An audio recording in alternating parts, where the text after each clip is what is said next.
This program features live coverage of an African safari and may include animal kills and carcasses. Viewer discretion is advised. A very, very good morning and welcome to the beginning of the morning game drive. My name is Sydney and I am traveling with Senzo this morning, and hopefully we are going to try by all means to get you see quite a lot of interesting wildlife here in Djuma. So for your questions and comments, you can follow us on Twitter, #SafariLive. You can also follow us on YouTube chat stream. And thank you very, very much to all the viewers who posted the pictures of Hosana that were taken from the dam camp this morning. And most of all, thank you very much for the updates with regards to his location at the moment. I will try by all means to get hold of Hosana so that you can enjoy the sighting.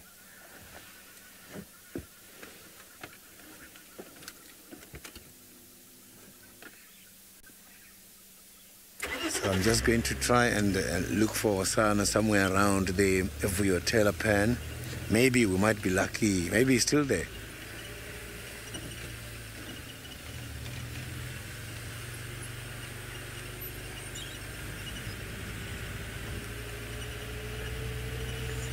The weather is nice and cold here this morning, but at least it's much better than yesterday afternoon. Unless it's going to change and become very cold. It's about 16 degrees Celsius.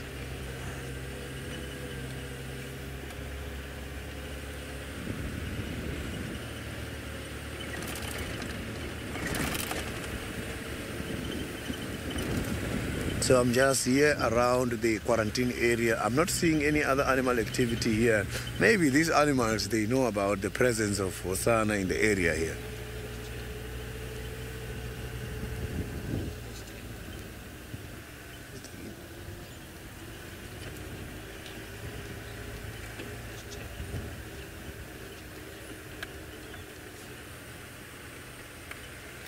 Oh, there's some impalas here.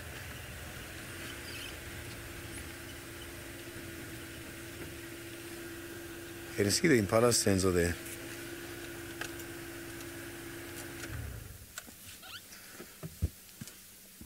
There is a few impalas very much relaxed at the moment, meaning that they are not aware about the presence of Hosana at the moment in the area here. So only females. I wonder where the male is, because normally the impalas, you will see both male and females working together with their little ones, and also males walking just by themselves in bachelor herds. Look at the tips of the ears, those black tips there on top, obviously are there to serve as a follow me sign as well.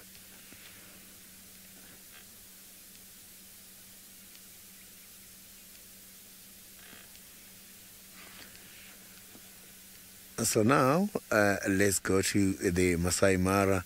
Brent is just about to start his game drive this morning.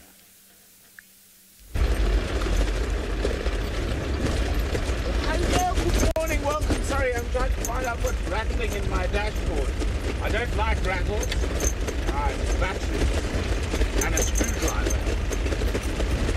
That belongs to you, James. My name's Brendan Smith. James is the man taking the screwdriver away from me on camera. Here we go, James. Yeah. It's not your screwdriver. It must be Tech Team screwdriver. That is what's rattling. Now I need to find a new place for it, because I don't like rattles in my car. Okay. Rattle gone. Remember, this is 100% live. And you can send questions through on #SafariLive on Twitter, or just pop it into the YouTube feed.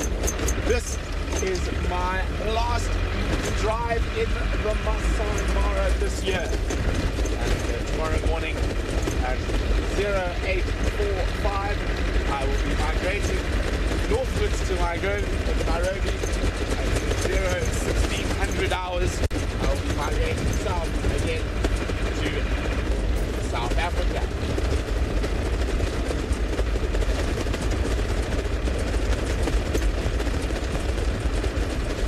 Okay, apparently my audio is very soft, so we're going to try and fix that. In the meantime, thank you and across to Sydney.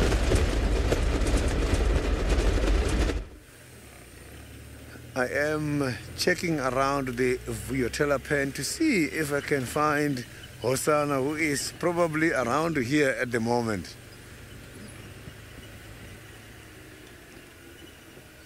I'm just going to switch off the car a little bit just to hear what's happening in the area.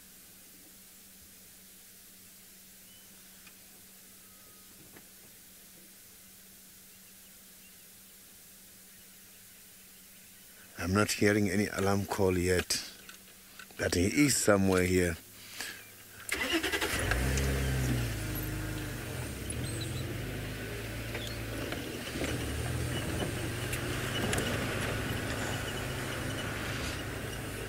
So Hosanna can be very camouflaged. He can hide very nicely. So I heard animals around here giving quite a lot of complaints last night. I heard a lot of warning calls, and also hyenas were calling. So I know there's a clan of hyenas that are mostly after Hosanna, so they might be in this area as well.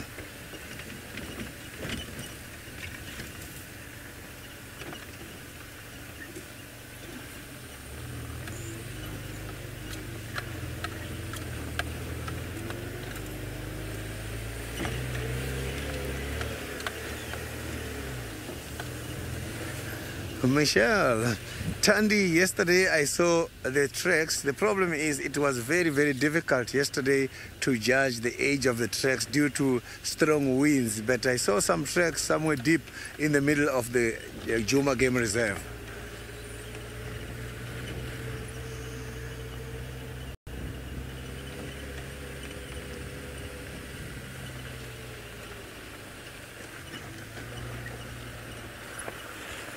Yeah, there's no much tracks at the moment here on the ground. There's only few hyena tracks that I'm seeing so far. So I'm just gonna go around and check the Galago pen and see if he's not heading towards that side. Maybe he's not interested to drink water from Vuyotela pen, so he's deciding to go towards the other side. Or we might be lucky with something interesting there as well.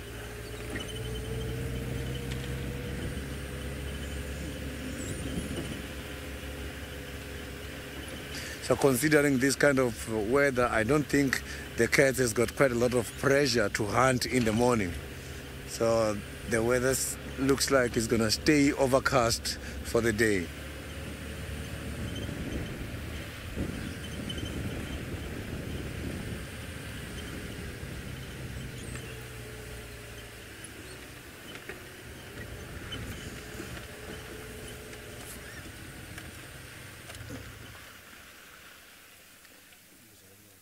I thought I heard something making a call. Oh, there's just quite a lot of birds advertising themselves in their territories. I can hear some hornbills making noise from the bushes here on this side. And this side, I can hear the arrow-marked babblers. So the arrow-marked babblers is one of those birds who can make quite a lot of noise because they have got an interesting behavior which is called an allelomatic behavior. If one of them calls, the rest of the family must have to imitate that call. So that's why they are very much noisy every time.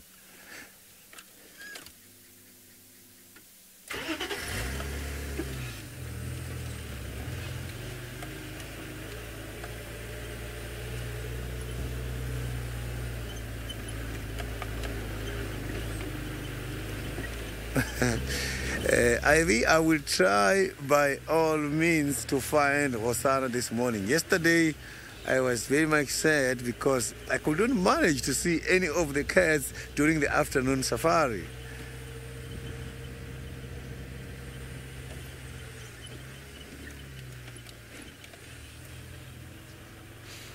I also miss Tingana a lot. I haven't seen him for quite a long time.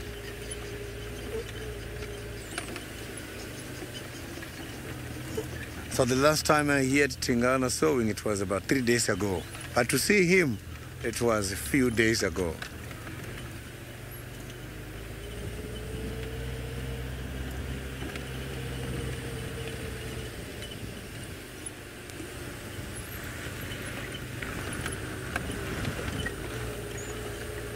No cats tracks at all here by Mvubu Road.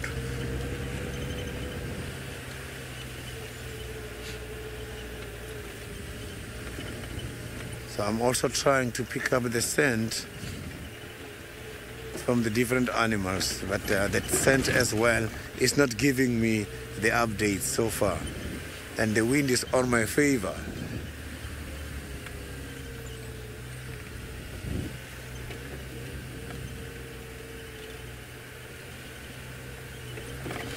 So from the sense of smell, I can be able to distinguish some of these animal species.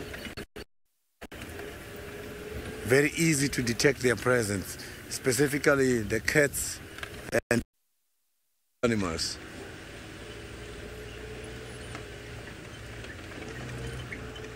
Very difficult to use the sense of smell in order to detect birds.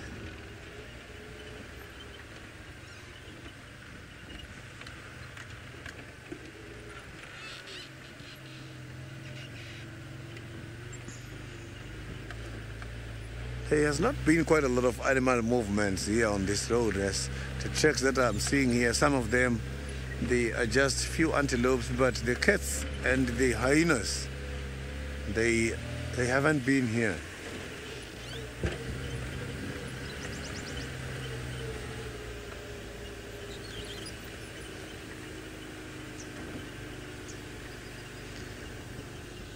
Ali, I didn't copy your question very well. If you can repeat that, the final control.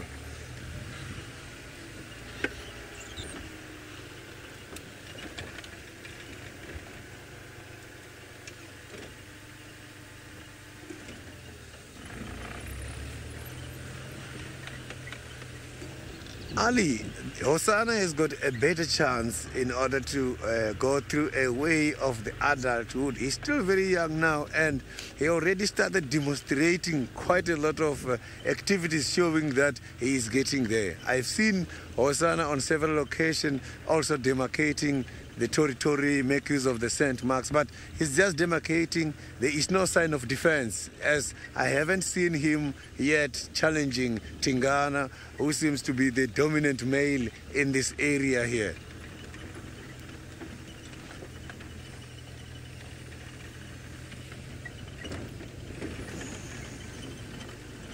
So there is nothing here at the moment by the Galago pen.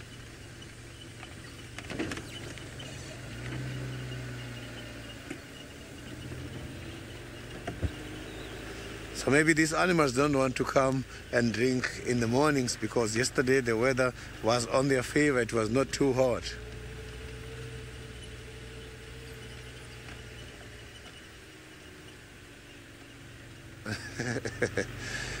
Lisa, on bushwalks, the animals that intimidates the most is the wild dogs. I once had an experience with the wild dogs before.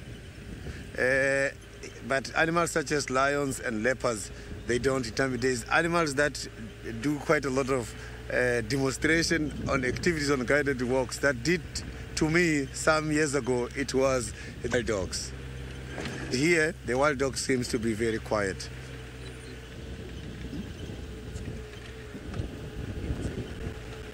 So the wild dogs, what they did while I was on a guided walk many years ago, these wild dogs, I'm not too sure if they were chased because they used to go in and out of the reserves. They were just freely roaming. So maybe they were too much threatened. And every time I come across them, they will tease to try and charge. And it was so very surprising to see the wild dogs doing that kind of behavior. And at one stage, one of my colleagues he was waiting for me to come and pick him up for a guided walk. Just before we started, he just explained to me 10 minutes or 5 minutes before I have arrived, the wild dogs cornered him, but he just grabbed a long stick to chase them. It was just 3.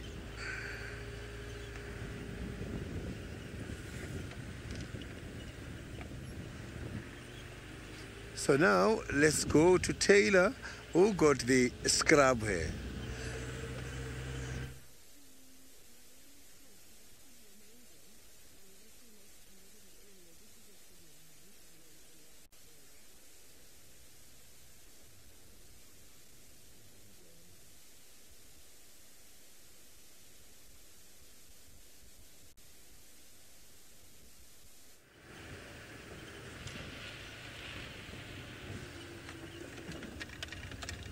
My apologies for the inconveniences. There seems to be a little bit of a problem with regards to the communications from the guided walk side.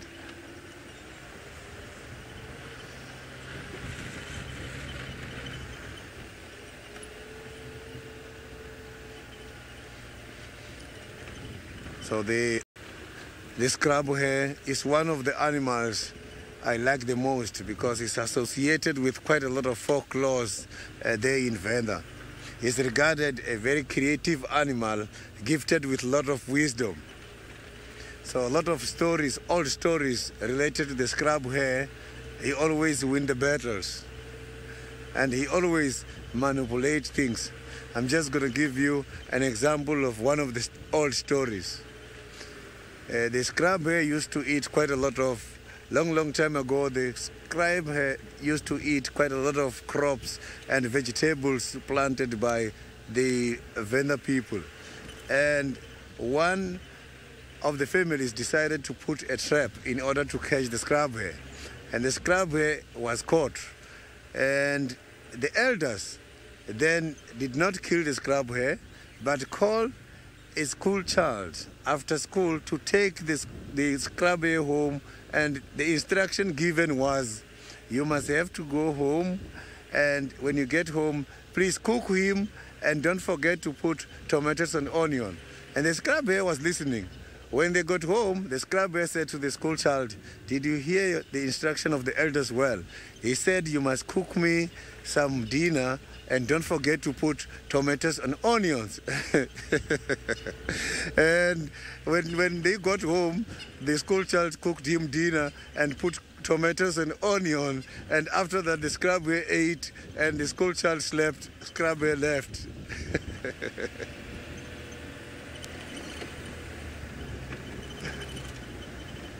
So it's one of those clever animals.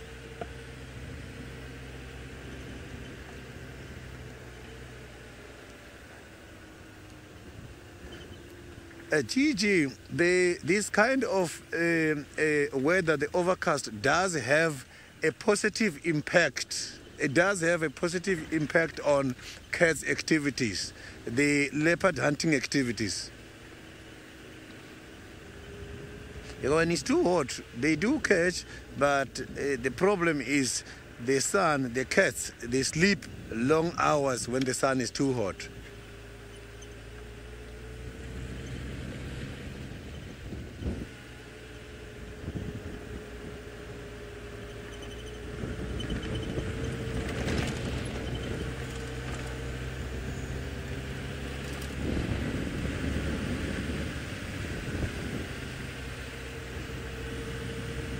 So I'm just going to go around the quarantine area as I'm hoping Hosanna is here, as I did not see any evidence by the Galago Pen area. So it means he is still around the quarantine area here.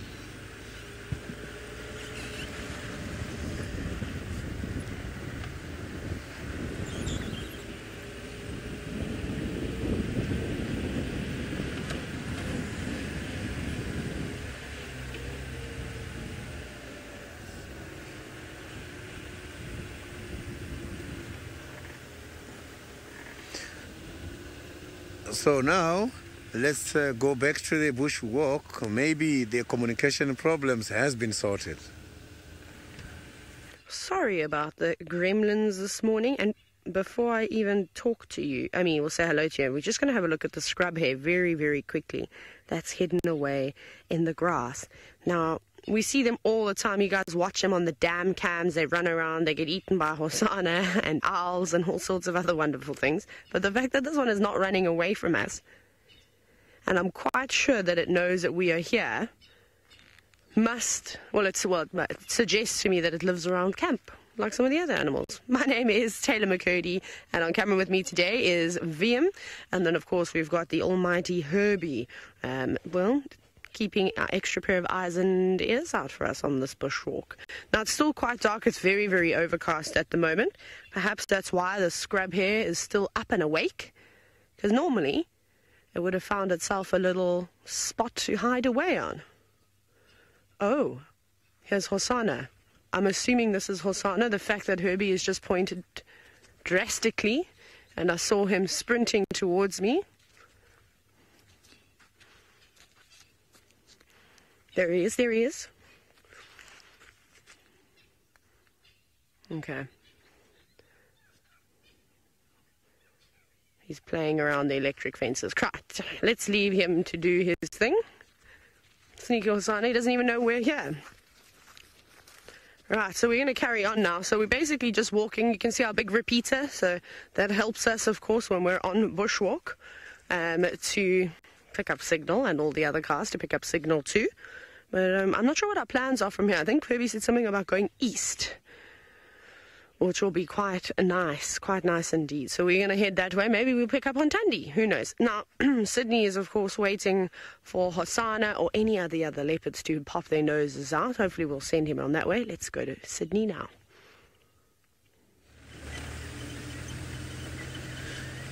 I am here waiting for any of these leopards to come out here by the side of the quarantine. And I'm checking everywhere. The quarantine is much more nice and open, so it's easy to see these cats from a long distance.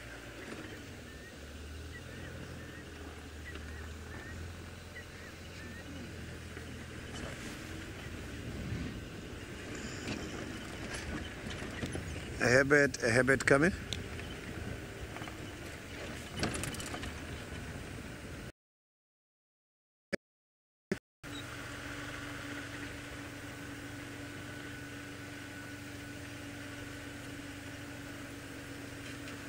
Okay, copy that, thank you.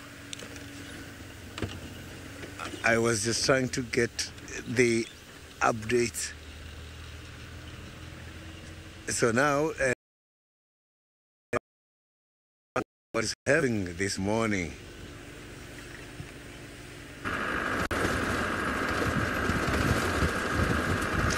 Welcome. Hopefully we've managed to get rid of those audio gremlins.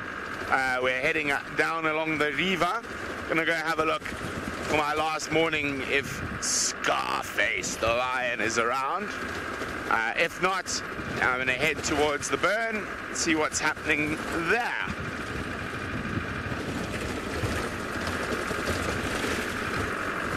And you'll see up ahead shortly. And you notice how much I'm bouncing.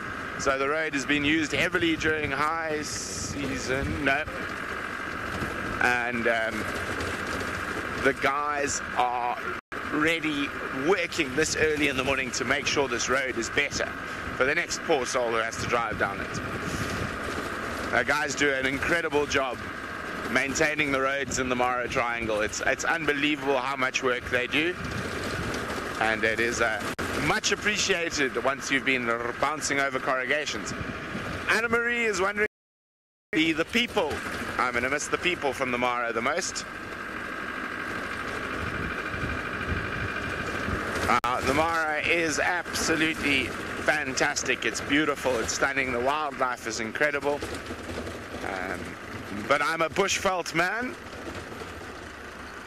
grown up in the bushvelds of Southern Africa. So generally the bushvelds of Southern Jambo, habari asbui. The bushvelds of South Africa, whether it be the low velds of South Africa or the Mopani woodlands of Zimbabwe and Botswana, or the Okavango Delta, the Zambezi River, Kwando River. I can't help it. I think I'll always prefer that type of bush more than the open plains of the Mara.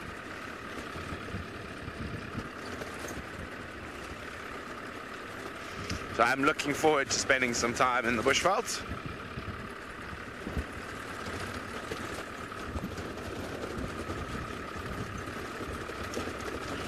James is wondering anything on my sightings wish lists before I leave the Mara. Yes, James, an adult Egyptian vulture, not a juvenile. Maybe, we've seen a lot of them, but we haven't managed to get it on camera yet. The African blue flycatcher. Maybe we'll get lucky today. Oh. But it is incredible, as I was saying, how much work goes into these roads. because of the amount of rain the Mara receives. And yeah, the drains getting ready for wet season, which is coming. I mean, there's a huge amount of water that dumps down in this part of the world.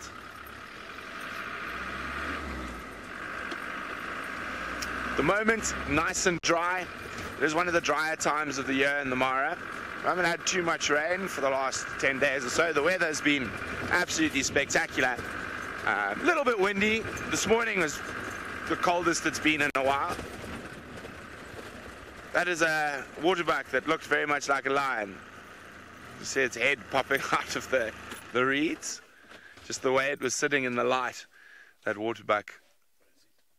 There. Maybe a bit more to the right. There we go. Center frame. A little bit more. The way the light caught them, they look like a cat, but they're not, so let's keep moving. Now, the first pride of lions I actually think I ever saw in the Mara was the Mogoros. The Mogoro females. Maybe they'll be about now.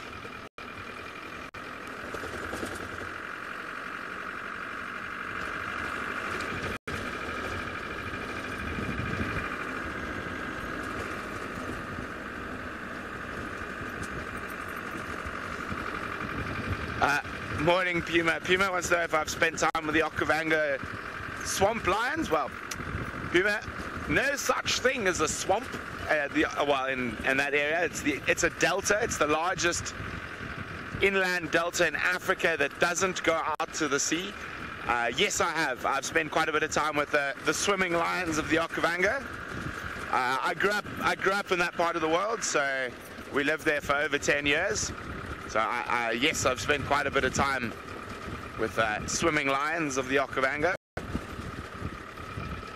And also the elephant hunting lions of further north on the Kondo River and the Chobe River.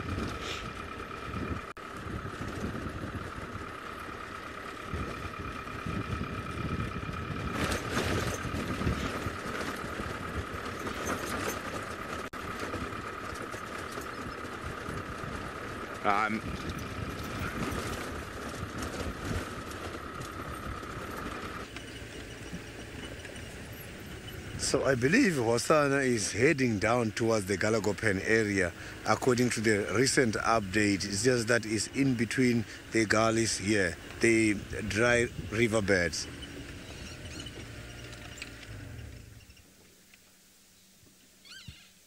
So when I'm here, I know that the birds such as the francolins will be the first one to tell me about his presence. During his arrival, everybody will be making quite a lot of alarm calls here. But so far, it's quiet. Maybe it's still far.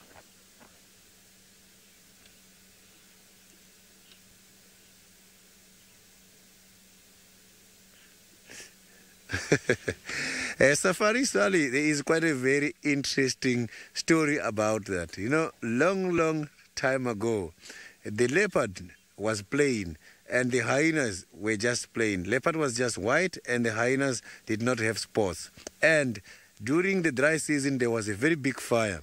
And when this fire was burning, the animals such as tortoise, they wanted to outrun the fire, but because of the low speed, they couldn't make it. So this tortoise came across the leopard and said to the leopard, please take me away from the fire.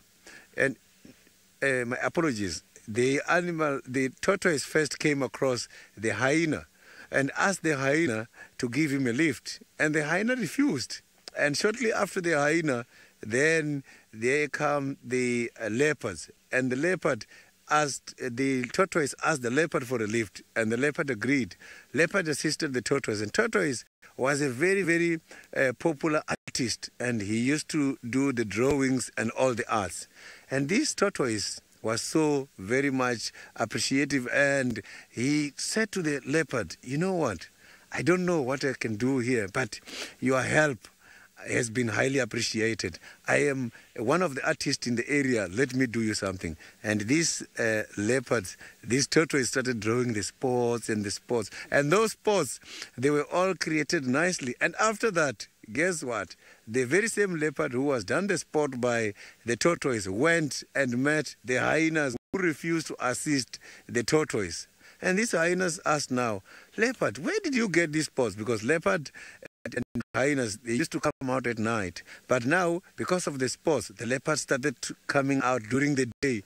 And now, when the hyena saw the leopard, wanted to get the spots. And then this leopard said to the hyena, you know what?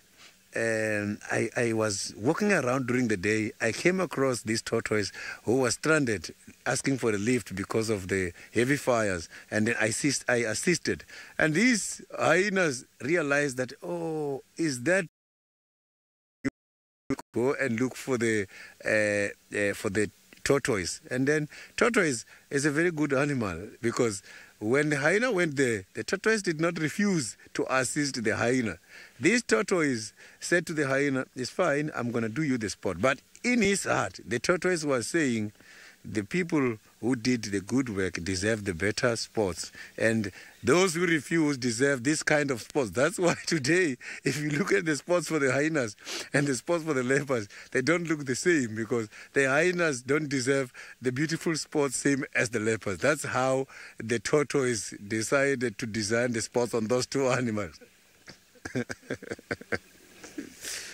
So, and that is what made the leopard to come out during the day and the hyenas during the night. Because the hyenas, after having the spots, when he was walking around, the other animals started laughing at him because of that. The other animals started laughing at the hyena, and the hyena became shy and decided to come at night. That is why today, hyena is a nocturnal animal. And the leopard, you can see him during the day because of the beautiful spots.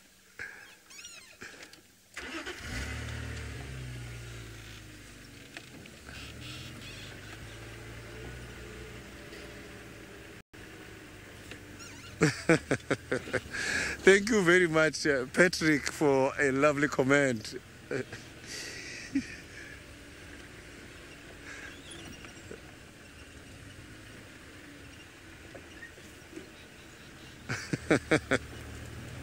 Thank you very much, Joseph, for a lovely comment that it is a wonderful morning starting with such a great story.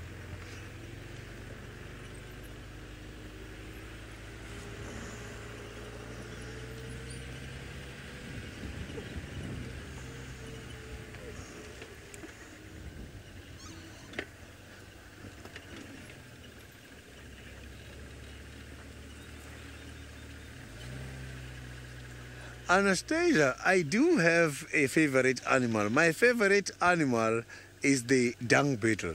I know a lot of people, they fail to understand that the insects are part of the animal kingdom. Insecta is just a class. My favorite animal is the dung beetle.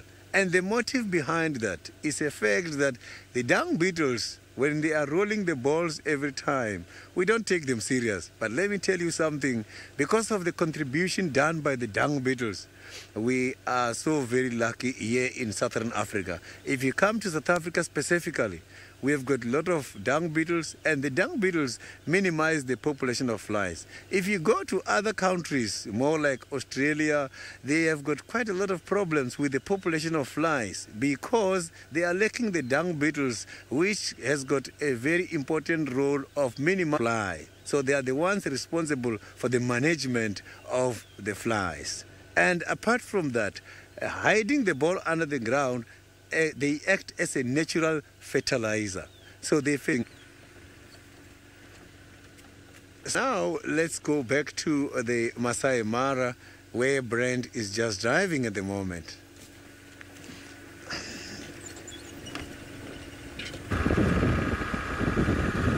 Well, I've abandoned the search for lions and I'm on my way to something else. The lovely ladies from Michigan State University Hyena Research Project have let me know that there's something very interesting just down the drag. So we've changed gear a little bit, going a bit faster. to get there. I wonder what it is. I know, but I'm not going to tell you.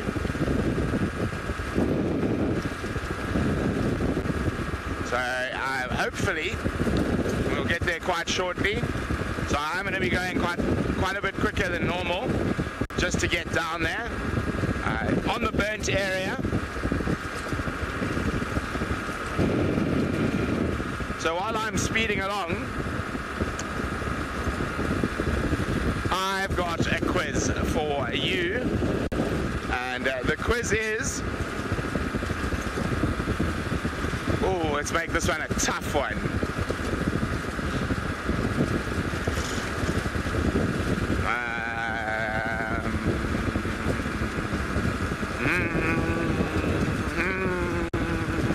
Oh, I'm struggling to find something that's tough enough.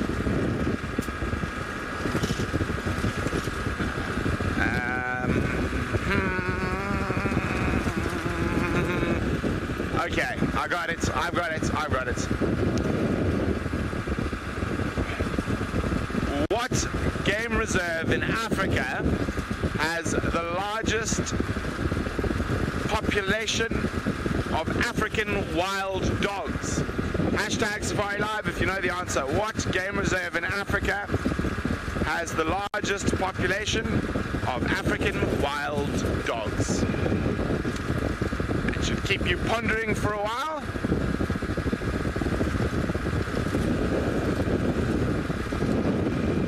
Oh, hello canoes.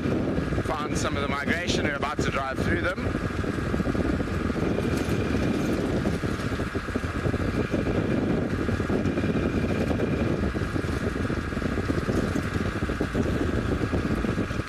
Sarah is wondering, do I have any fun stories on wild dogs? Sorry, I'm just having a quick look at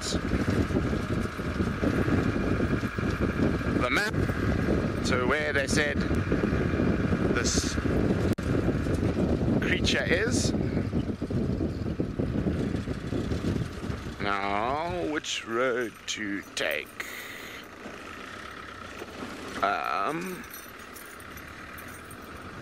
Yeah, we're not too far.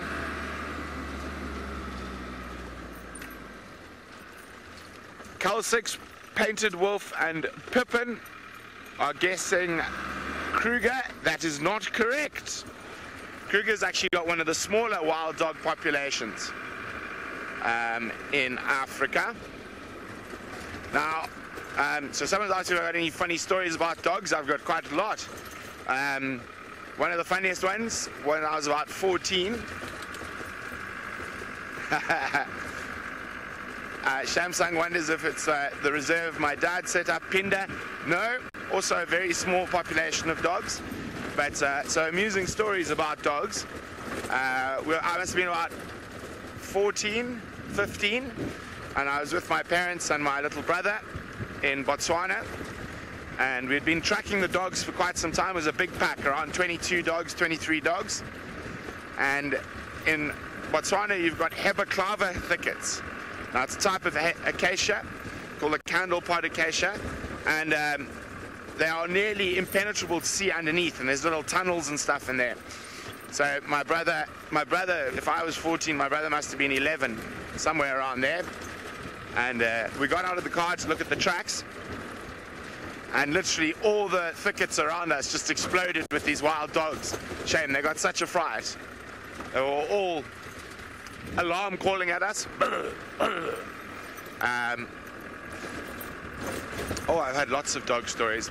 Well, Wim, the migrating wildebeest, and myself, he was giving me a lift from the DRC to Ingers at Djuma, and a wild dog chased an Inyala that jumped straight through the glass window and landed on my lap, concussed me.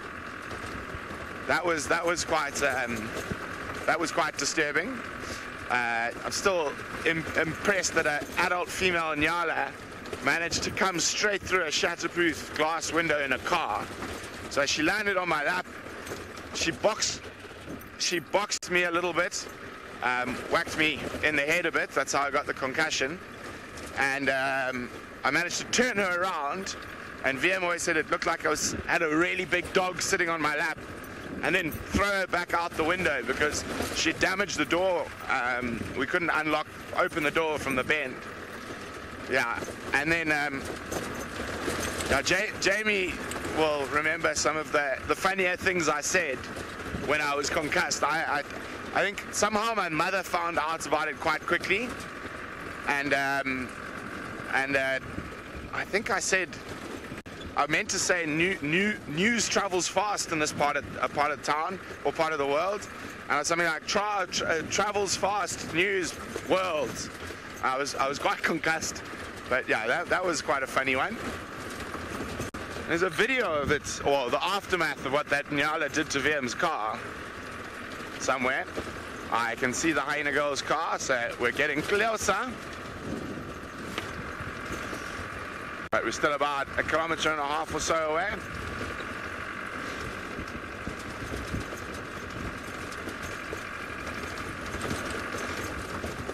Well done, Angie, you are spot on. The largest population of wild dogs in Africa is indeed the Selous Game Reserve in southern Tanzania. Jim, Wangi does have a decent population of dogs, but not nearly the size of the Selous. Now, one must remember that the Selous is also massive. It's 5.2 million. 5.2 million hectares. Sorry, I was looking at something strange there for a second. It's a Thompson's gazelle. So the Wangi population actually forms part of the northern Botswana complex. So the Wangi, Chobe, and Savuti dogs are all part of that same thing. So you need a population of about 450 wild dogs to have a viable breeding population with enough genetic diversity in it. So the Kruger population, which includes the Juma, Manyeleti, the whole Kruger population, I think is around 300. They were over 450, but a few years ago they got really badly whacked by canine distemper. Oh, now we're going onto the bumpy part of the road.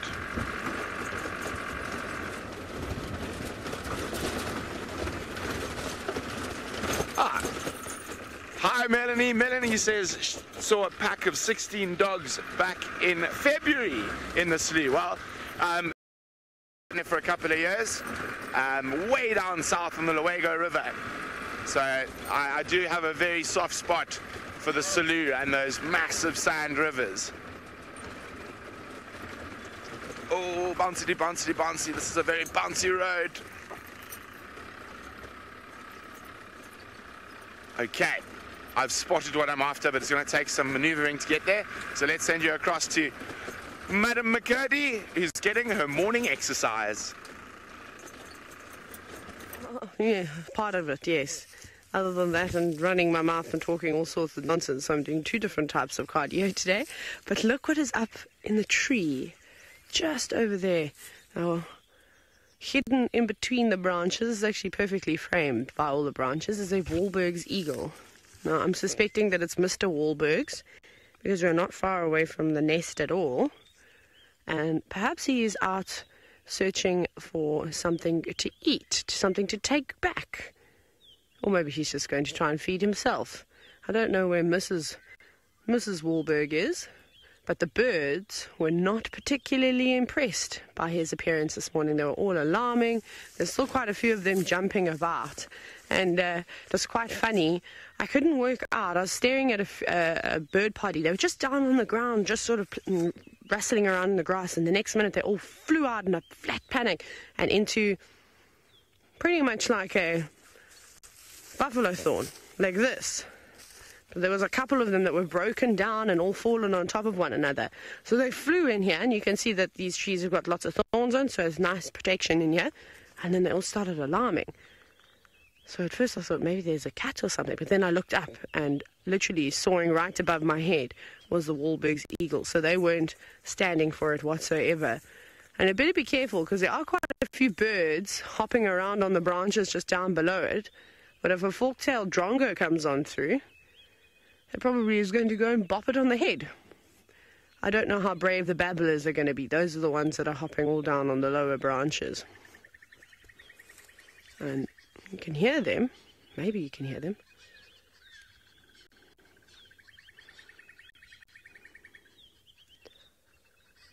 There they all go.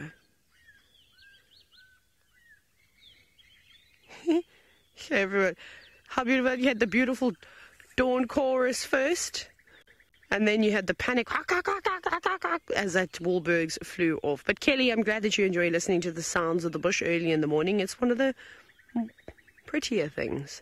And I think as we walk through this drainage line, it's going to be really, really awesome this morning. But off you go to Sydney to see if he's had any luck with the young chief, or if he has really given us all the slip. Maybe Taylor's gonna be lucky by the drainage line, the old dry riverbeds, investigating the alarm call. I am now around the sandy patch area in the reserve, trying to see if I can find something here. I left the Galagopen area a little bit. I'll go back later on and try to reallocate Osana.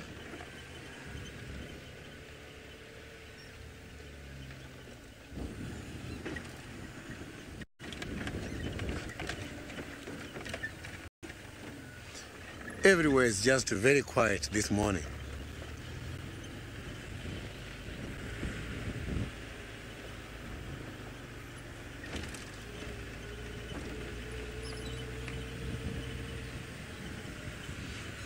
Oh, there's very interesting evidence there. I just want to check if this is for the black or the white rhino. If you can just check those droppings there. I can see there that there is some evidence here.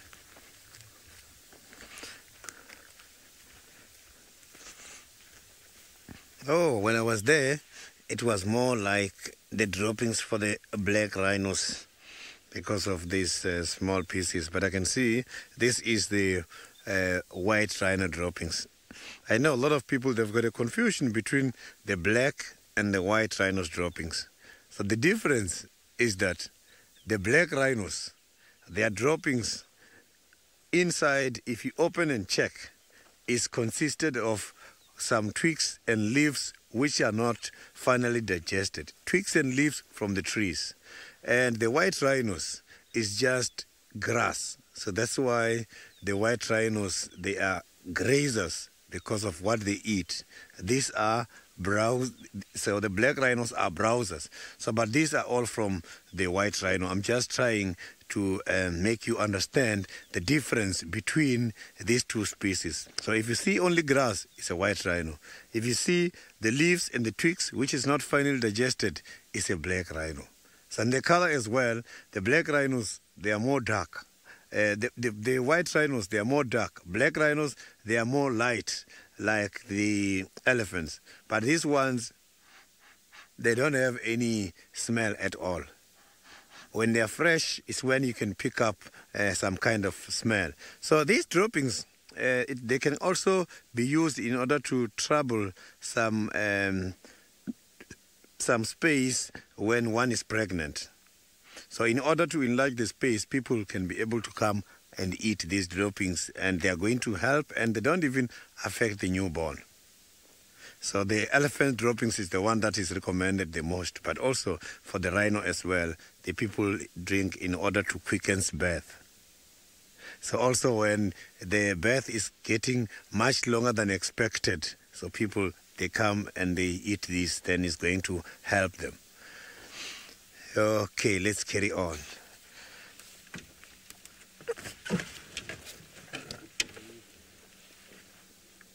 Senzo wants to try it, so he's asking me to give him a little bit for him to try.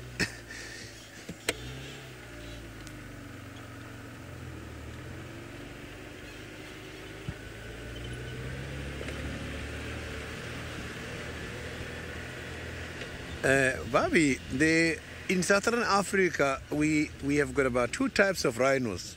We have got the black rhinos and the white rhinos. I know a lot of people got a confusion between these two species. Here comes the difference. The black rhinos, in size, they are smaller than the white rhinos. And the white rhinos, they've got a big head carrying low. Black rhinos got a short head carrying high.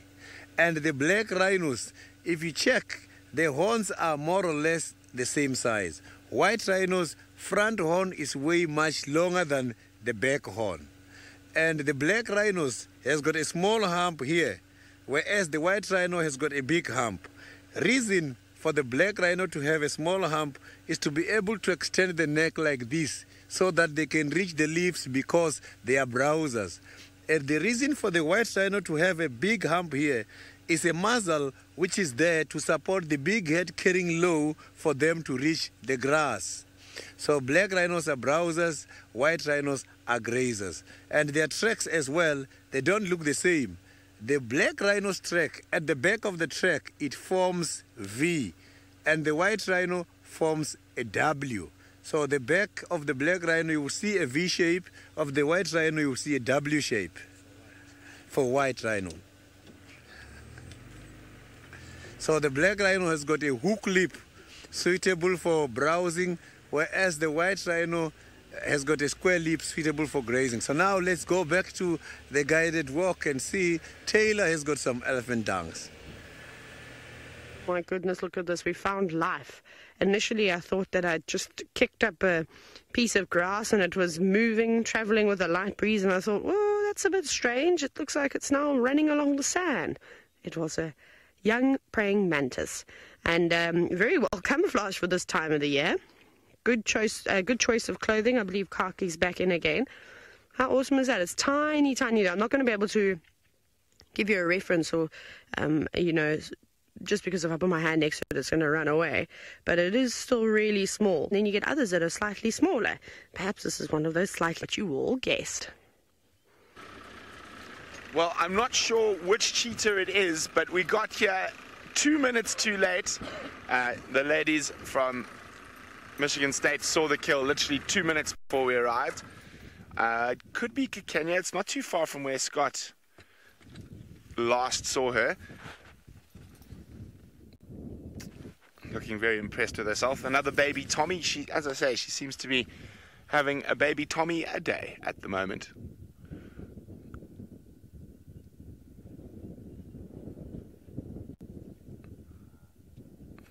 And for our cheetah experts there, maybe you can tell me which cheetah this is. I think it probably is Kenya, just from where we are. And the most impressive thing is that the girls from Michigan State didn't get stuck while following her. So, sorry, I'm just teasing them. They parked next to us.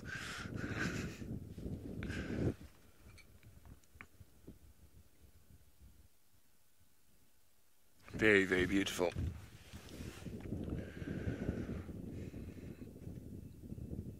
So we looked for a lot. If it is Kenya, we looked for a lot yesterday, but unfortunately we didn't find her. But maybe she was just waiting to make an appearance on my last morning.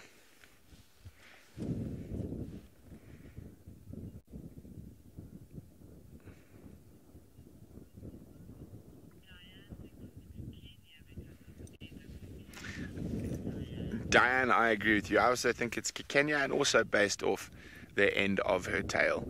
So, yes, I think you are correct, Diane.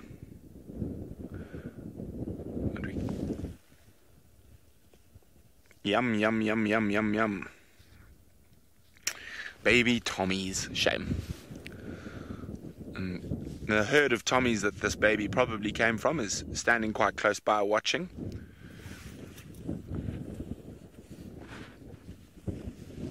You can see them all there.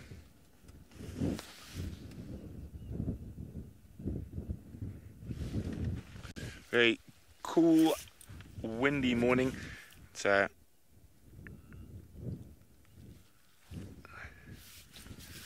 a big thank you to the ladies from Michigan State. There they are watching.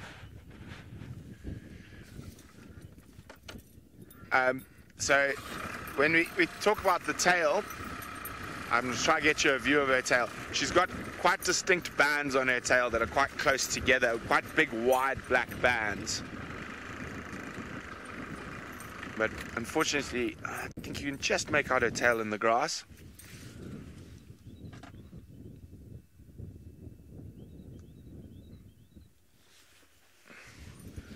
And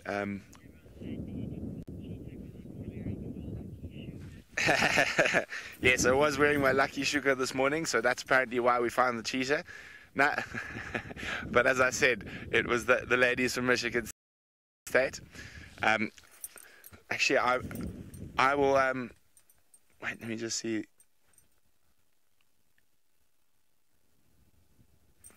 They sent a message to me about how majestic the cheetah was. Spelt majestic wrong. They're giggling away in the other car.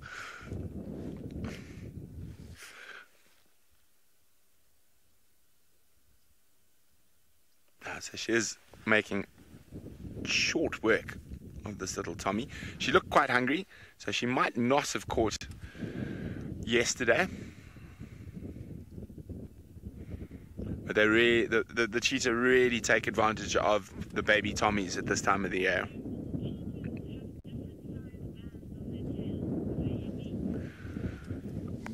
Bobby is asking, do all cheetah have different sized bands on their tail? Are they unique? Yes, they are, Bobby. I like the cheetah's spots. No one cheetah will be exactly the same. So they are indeed unique, their colorations.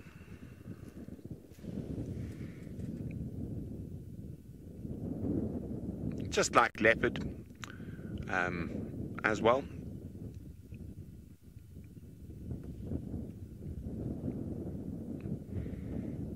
It's interesting how much time she's been spending out on the burn, because we didn't see her for quite a while after she lost the cubs. Yeah, Michael says definitely Kikenya, and Kikenya's got her lipstick on this morning. Baby Tommy Rouge.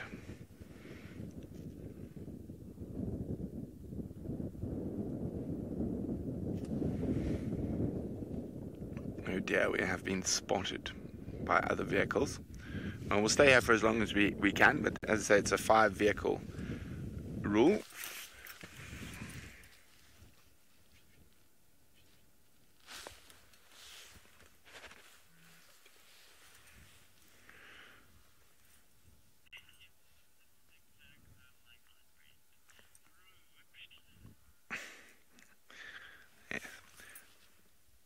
It's quite interesting. So she hasn't taken it off into the shade to feed on because it's still quite cold and cool this morning.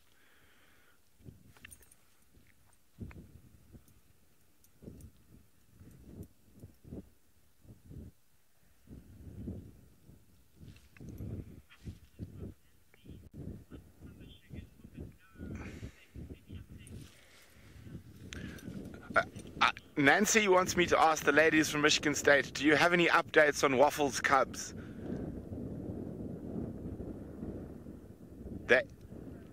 They're growing. They've got bigger. There we go. That's the update on Waffles' Cubs. They are growing.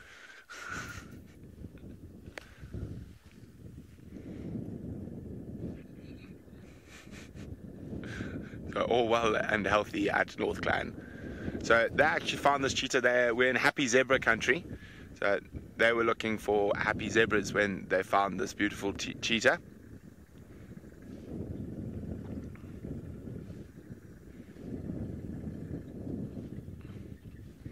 And you might hear the vehicles starting to arrive that have spotted us, I reckon, from some of them over 1.5 kilometers away.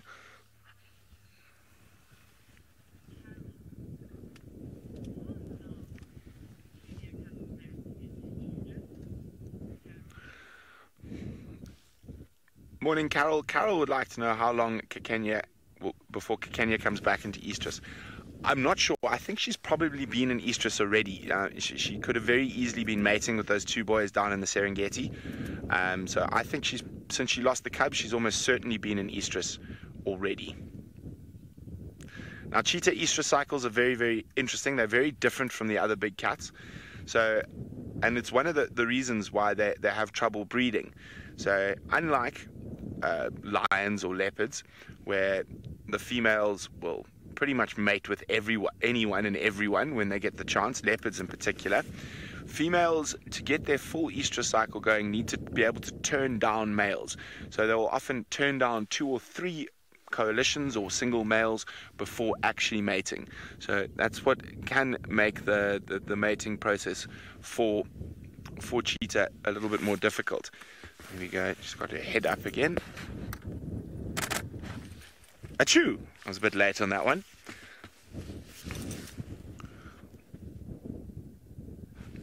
But still wonderful to see on my last drive in the Mara. Bodes well for what we're going to find for the rest of drive.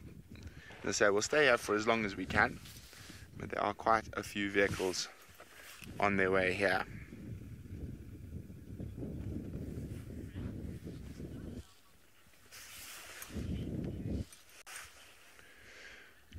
Chris, cheetah's gestation period, like the other cats, it varies from around 90 days to 110 days. So relatively short. Cheetah also have much larger litters. Or concentrate on driving, Jess. Jess, there's a stump. It's not funny, apparently. I do love teasing them about their driving. So like most of the cats, around 3 months. So quite short. They also have much larger litters than the other cats because they have a much higher mortality rate. So it's very unusual to have a lion or leopard litter that's over 2. It is possible, but unusual. Whereas cheetah will often have 5, 6, 7 even little cubs because they have quite a lot of... What's the matter, James? My mic is playing up. Oh, my radio mic. But far away. I was cueing the mic. I was sitting on my radio mic. So, because they have a much higher mortality rate, they have larger litters. And generally, where you've got about a 70% mortality rate with the big cats, such as lion and leopard, whereas cheetah have probably a 10 to 12% success rate. So, over an 80% mortality rate on cheetah cubs. Now, again, those things are not fact, and a lot of them are area dependent. So different areas, they'll have different mortality rates. She, as a general rule, even though she lost 5 cubs earlier this year, she's actually quite a good mother, and she's one of the only cheetah in the Mara Triangle. Actually, I think she successfully raised a full litter to adulthood, and 2 of those cheetah we've actually seen quite a bit of, and that was Narratoy, of course, and Nacerian. And we were actually discussing that skittish cheetah that Scotty saw the other day down near the Tanzanian border, whether it is the third sister from that litter. I can't remember her name right now. Jamie told me, but now I've forgotten. I'm getting old.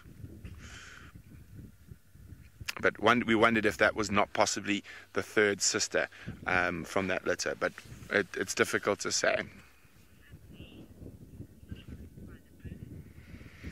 Well, we're going to spend a little bit more time here while Kekenya munches on that baby Tommy. And while we do that, let's send you across to Sydney, who's looking for a feathered friend.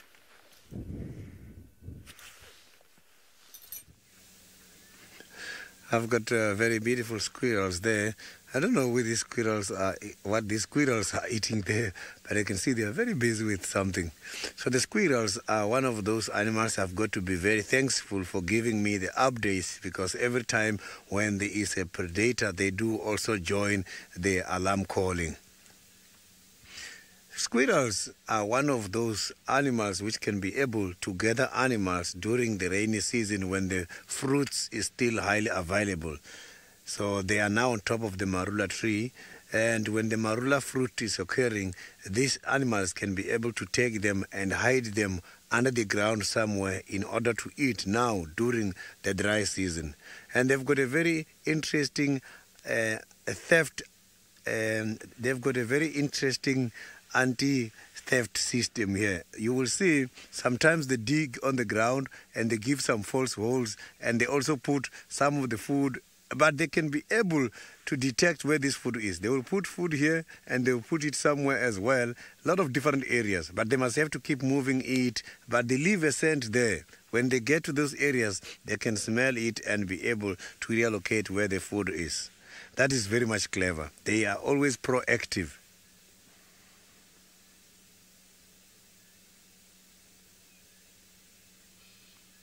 So the squirrels, if you take the hairs can be also used as an antibiotic. Like when you're injured, you take their hairs and just stick them against the wound. It is going to help you against the bacteria. So the interesting thing is, if the squirrels ingest poisonous substance, they know how to deal with poisonous substance. They must quickly go down to the ground and eat the soil. And the soil in the stomach, it then stabilizes and slows down the flow of that poison, and that is how they survive poisonous substances.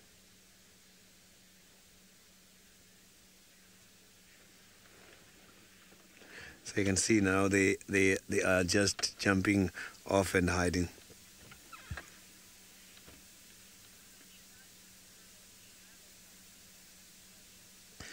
Bobby, not too sure of the whole total amount, but I know of the tree and the ground squirrel. Those are the only two I know so far occurring here in southern Africa. But I'm not too sure if there's any other species on top of the ground and the tree squirrels. They're very fast animals. So now let's go to Taylor, who's got a nocturnal animal occurring during the day, an owl. It's so overcast, it kind of still feels like it is nighttime. I'm trying to figure out what owl it is. It's either obviously a pearl-spotted, or a barred. If anybody sees the little black pearl spots on the back of its head, shout. Well, don't. But how beautiful is that? Yeah, I'm trying to have a look over VM's shoulder, because VM's got an incredible view in comparison to what I could even see. No, it's a barred, isn't it? Yeah, very cool. Beautiful. I don't know when I last saw a barred owlet. I was just quadruple checking. I thought when I looked at it that it was a barred owlet, but I just wanted to make sure. Now, the pearl-spotted and the barred owlet look very similar, so please, for all of you budding safari guides or just bird enthusiasts, don't worry if you misidentify a bird. It's not a train smash. It's okay. So, like, I always make sure that I use obvious signs. Although sometimes I do just shout out and answer, and then most of the time I'm wrong. So learn from my mistakes. Have a look and check, you know, the obvious things that will make one thing another. But that is beautiful camera work by VM. Of course, it's not easy trying to keep the camera steady when you're on bushwalk. Now, when I was in the Eastern Cape of South Africa, this bird hadn't been recorded, the barred owlet, for, I think it was something silly, like 20 years was the last time someone had seen it. And we were doing a bit of walking, and we stayed down at one of the fly camps in this area, which was just beautiful. It was basically just a forest, lots of euphorbias and things like that, so kind of not great to go walking into, except if you're looking for a bird, then you know you'll do anything. And at night we would hear this owl calling, and I'd never heard it before, so we started asking questions, like, what is it? And someone said it's a barred owlet. They're so rare. They haven't, you know, been seen here for a very, very long time. Anyways, a fellow by the name of Juan Pinto came down, who is part of the field guides of Southern Africa. I think he's I'm not sure, maybe a chairman or something, I've forgotten now, but anyways, he's a very important man within the safari industry, and they've been guiding for a very, very long time. And he came down and confirmed that we had the first breeding pair. We walked and we found them during the day, just sitting up on euphorbias.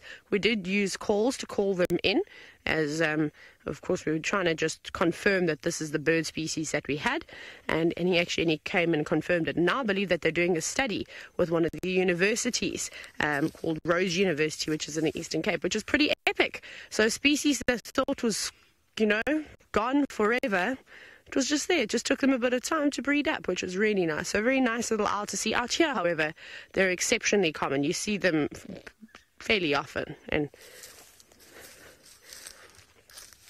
oh my goodness. Proud Cat Mama, I believe it is your birthday. Happy birthday to you. Now, you've asked how many species of owls we have, which I will revert because I shall count them for you now in southern Africa. We were doing this the other day, but I haven't seen all the owl species. Oh, for owl, shall we count? 2, 3, 4, 5, 6, 7, 8, 9, 10, 11, 12, 13. 13 species of owl, and I think I've seen like 8 or 9 of them. There's a couple that I haven't seen just yet, maybe more, maybe I'm only missing like 2 or 3. So there we go. Great to see. Watch your step there, VM. I'm going to walk this way so VM doesn't have to leap off of this, which I might actually do. Right, I'm going to prepare for a run-up to jump off of the edge of this and into the sand perfectly at the time that I need you to send you to the Mara. Well, as you can see, we're still with the gorgeous Kakanya finishing off her breakfast.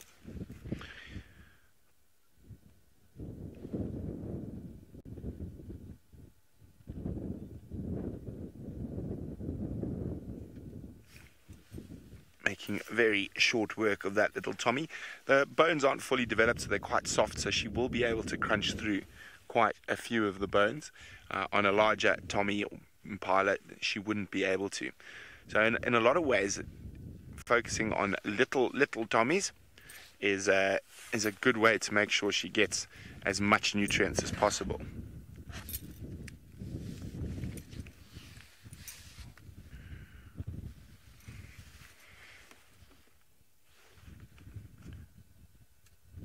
And you can see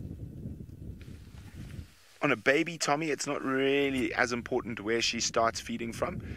Normally on an adult Tommy, she will start feeding on the rump. Good morning, Rima. Rima is wondering, how do solitary cats like leopard and cheetah find mates? Well, Rima, by scent marking. In cheetah's case, leopard will also do it by calling. They can vocalize a lot louder. Cheetah obviously don't have the ability to roar.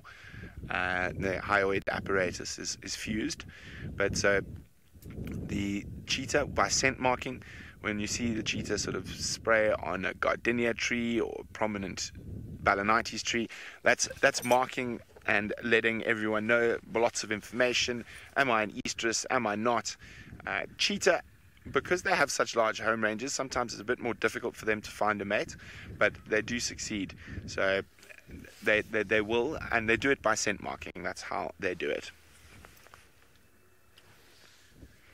Is it?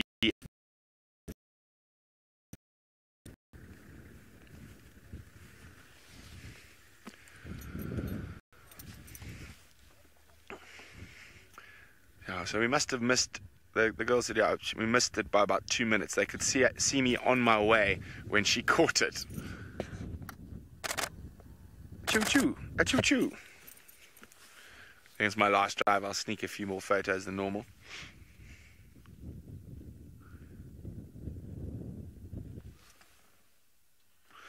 See how she's constantly lifting her head, checking for hyenas and lions.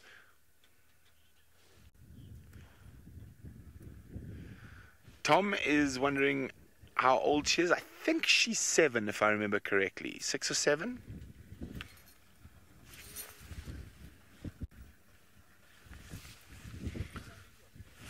Bado. Bahati. Said Bahati. Okay. Sante. No, just chatting about lions next. Asking if we've seen any lions yet this morning. We haven't.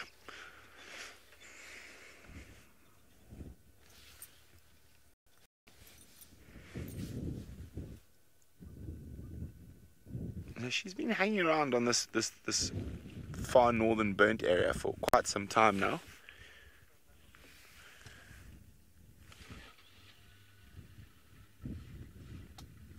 There's lots of Tommies, lots of baby Tommies. So great spot to be at the moment if you are Kakanya, the cheetah. And also with the burnt area, really short grass like this, she'll be able to spot other predators such as lions and hyenas from quite some distance.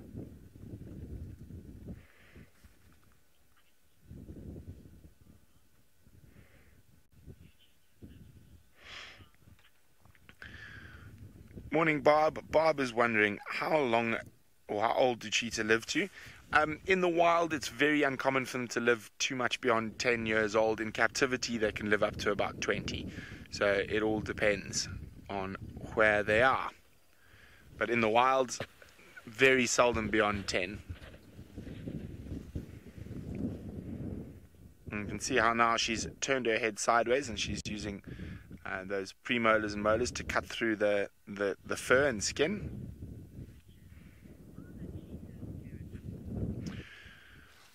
Richard is wondering, are cheetahs territorial? The males are territorial, the females less so.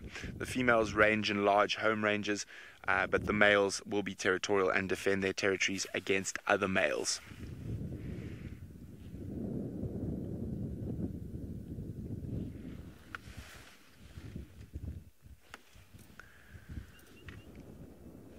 Okay, so there's a bunch of cars coming in. I've let the warden know, and we've been here for quite a while, so we're going to make some space for the other vehicles to enjoy this cheetah as well, and go see what else we can find out in the African wild today. I wonder if we're going to find lions. I always find lions. Well, almost always. Very good population of lions in this part of the world. Well, she's nearly done with her baby Tommy, so we're going to head off and send you across to Sydney, back in South Africa.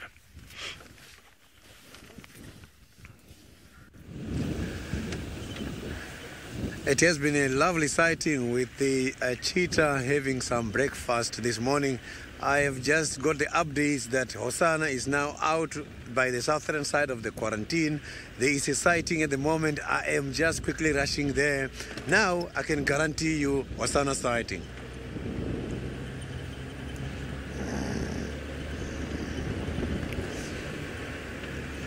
So he just came out from the drainage line. There is a vehicle at the moment by the sighting.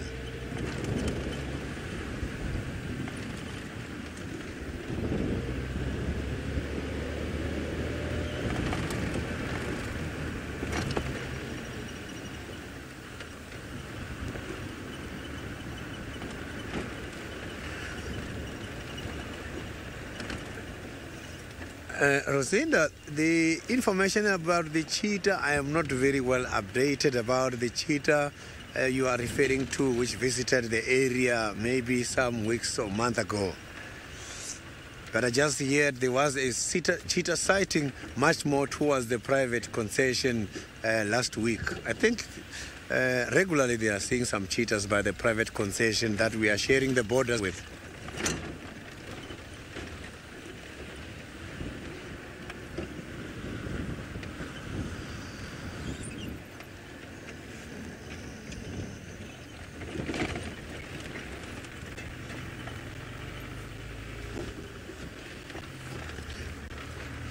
So maybe Hosanna is hunting this morning.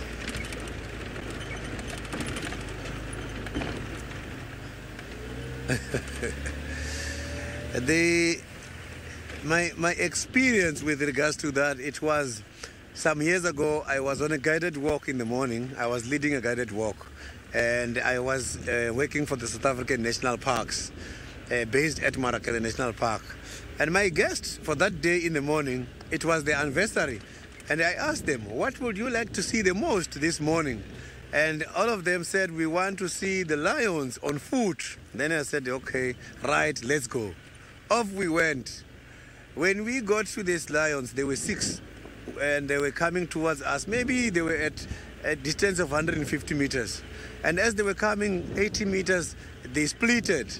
And my guest, one of them, started shivering, and she started crying. She said, no, let's go back to the vehicle now.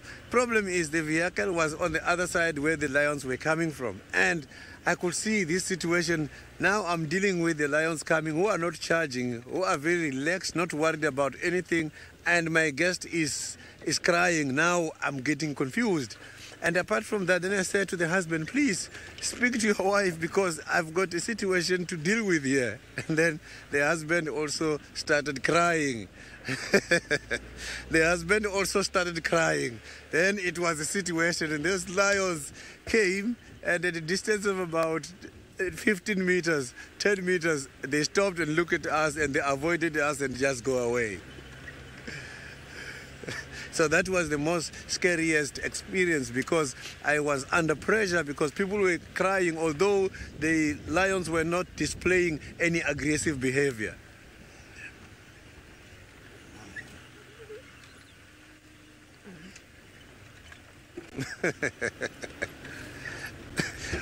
Yeah, it was on their anniversary.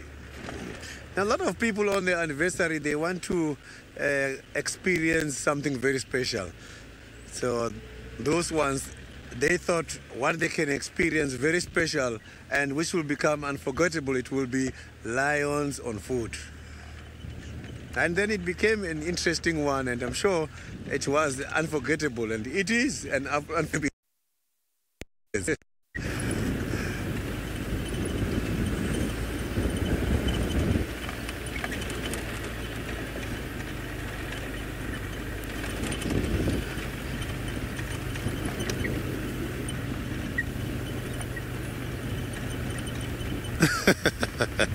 Yeah, Tim, you know, the most interesting part of that game walk was I asked them, have you been on a guided walk before?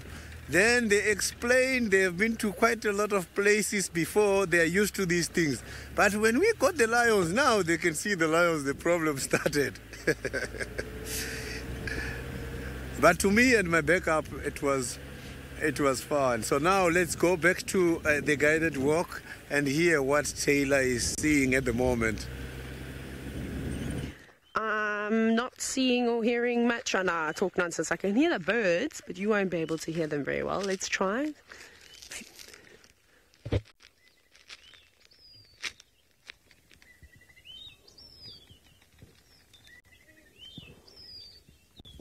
It's amazing that you can hear it through my mic hat.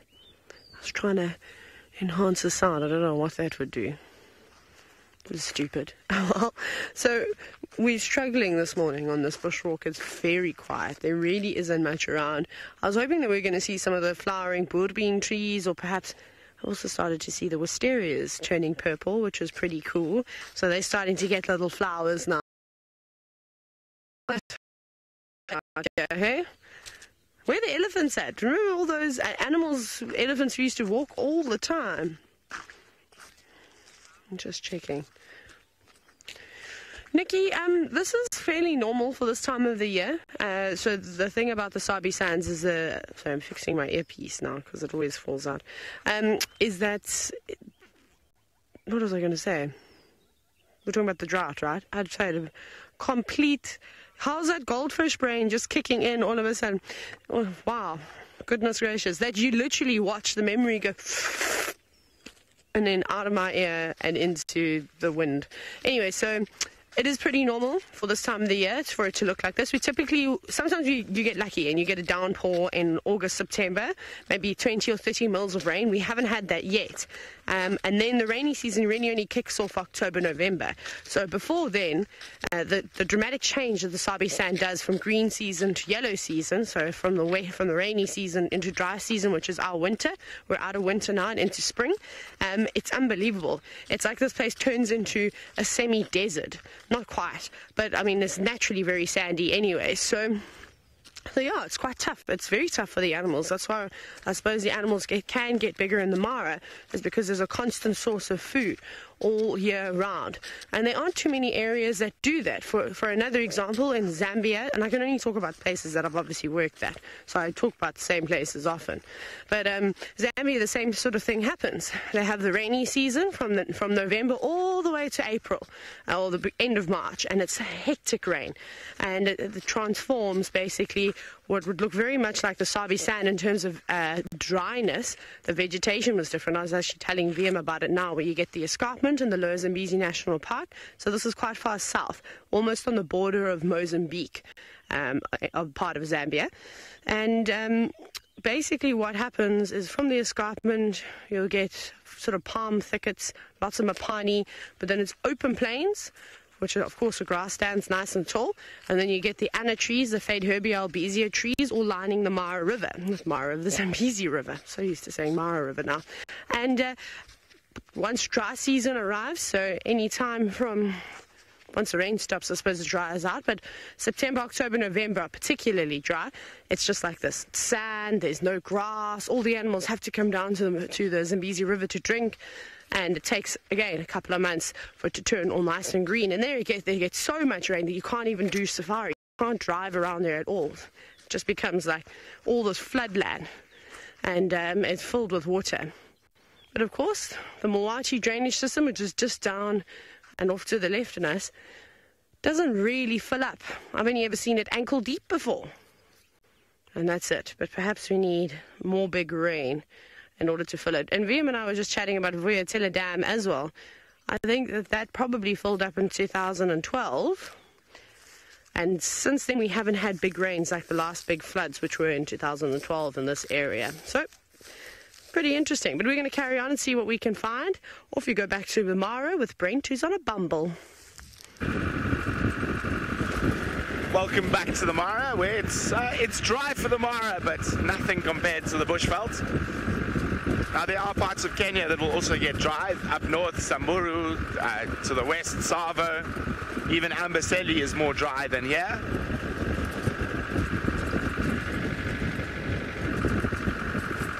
So I think we're going to head back towards the Riva and see if we can find anything on that side.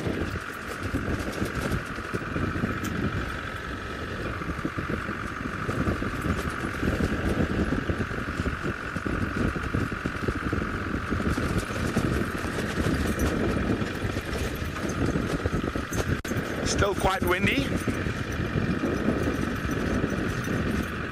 Let's have a look. What are you running from, Tommies? Are you just playing? No, it looks like they're just playing.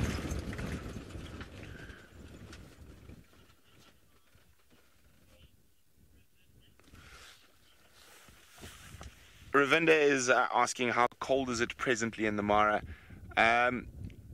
According to final control, it's about 17 degrees. 62 Fahrenheit, but this morning I'd say it was quite a bit colder, probably 12 or 13.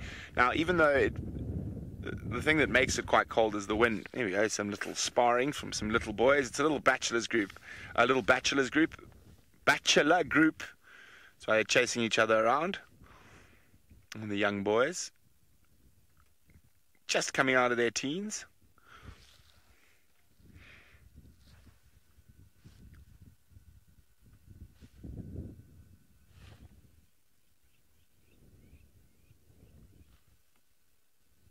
Loving the short grasses on the burnt sections.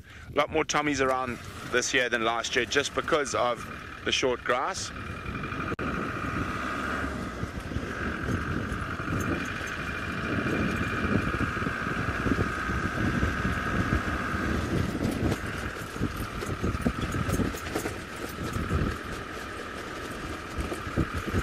Okay, let's go see if we can find Scarface before we leave.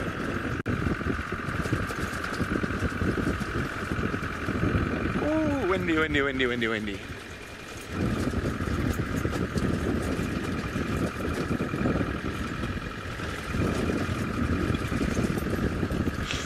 Mark says the landscape in the Mara is always amazing. Indeed it is, Mark. The skies are incredible. There's actually almost no clouds in the sky today. There's a few tiny little ones, but as the day builds, you'll get those little mushrooms, and very, very pretty, the clouds in the Mara.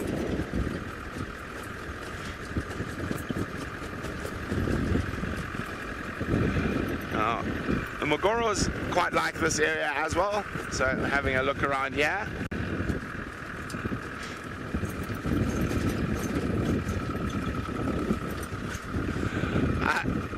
Andy C, welcome on board. Thank you very much, Andy. Andy says this is really professional. Well, we appreciate that. We work hard out here, Andy, to bring you African wildlife 100% live.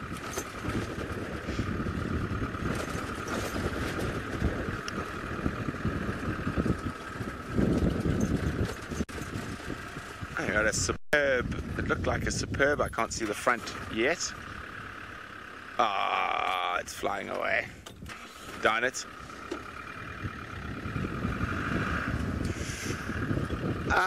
Eric's mom is wondering when's the last time I saw a leopard in the Mara. Not that long ago. I was actually sitting with a sausage tree pride and a leopard just arrived. It was the shepherd's tree male. So a couple of weeks ago. So we don't really look for leopard too much in the Mara. We focus mostly on lion and cheetah. So there are. There are more leopard on the other side of the river in the main reserve because there's more little river systems and streams that they are far more fond of.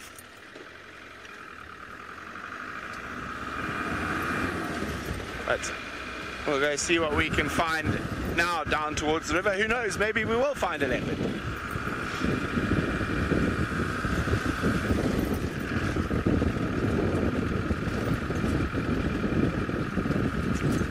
Oh, so apparently you're stuck with me because Sydney is stuck. I'm quite impressed. There's no mud at Juma.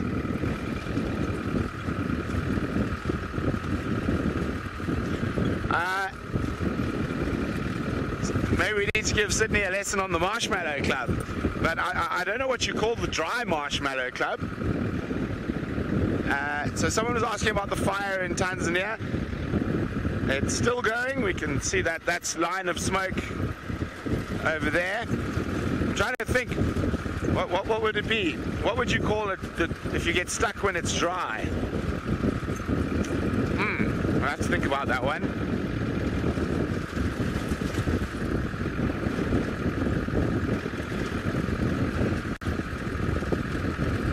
So that fire actually looks, yeah, I know, it's still in Tanzania, just where the border is.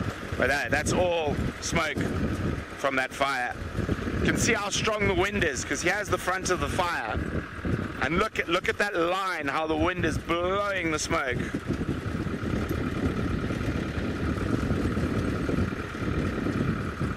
Yeah. Well, yeah. Sydney can become the chairman of the Dry Dock Club, apparently, according to Jake. The Dry Dock Club. And I know I've offered it to Tristan, I've offered Taylor, to Jamie, to James Henry, to Ralph. So I'll offer it to Sydney. Sydney, don't worry, when I get there, I'm quite happy to give driving lessons.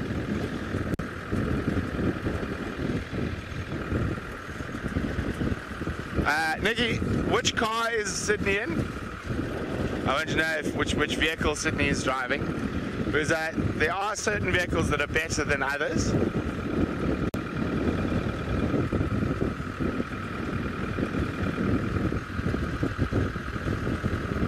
Well, at least Sydney hasn't fallen out of the car like Tristan. Oh, he's in Wendy. Okay, I'll give him a little bit of slack for Wendy. If he was in Rusty, no excuses. None whatsoever.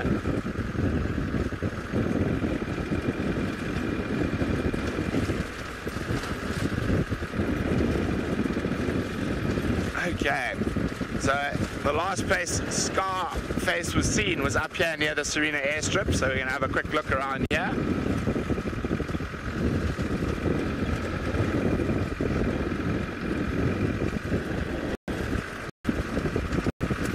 Also, a good spot for rosy threaded longclaw. Seen them quite a lot in these short grass patches here.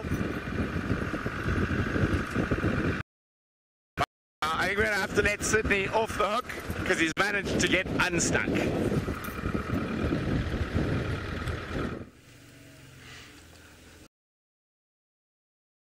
Hosana just got disappeared in here because I can see the other vehicles already.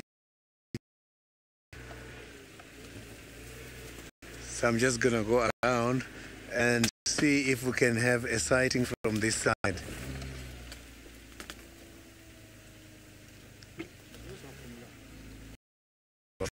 on the other side there.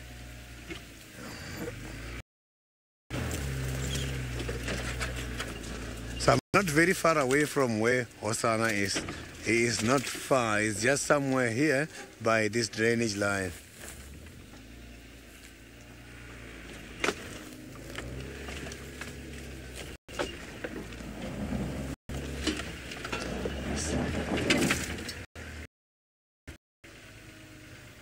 So now, while I'm trying to find my better spot for Hosanna sighting, let's go to Taylor.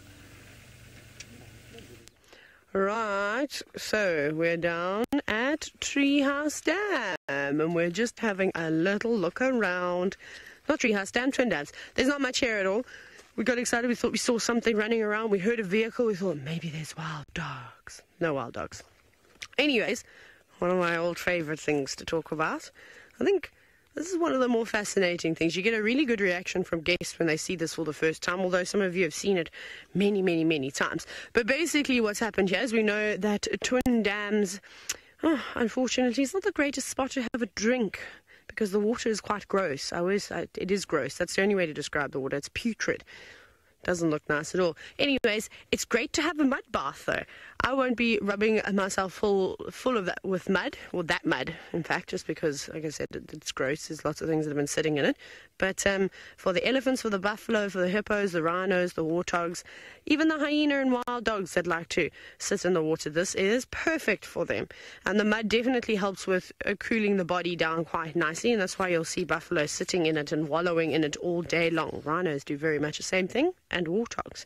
Elephants don't really lay in wallows. They just splash themselves and might roll around a little bit, but then off they go. I've never seen an elephant sleeping in a wallow. Maybe if they get stuck, they don't have a choice. Let's hope for no stuck elephants. So I was obviously trying to have a look to see if I could see any ticks or any parasites or anything like that that have maybe been dislodged and onto this tree, but not today. Not today, I'm afraid. But it's a good tree. So this tree is constantly covered in mud quite a bit.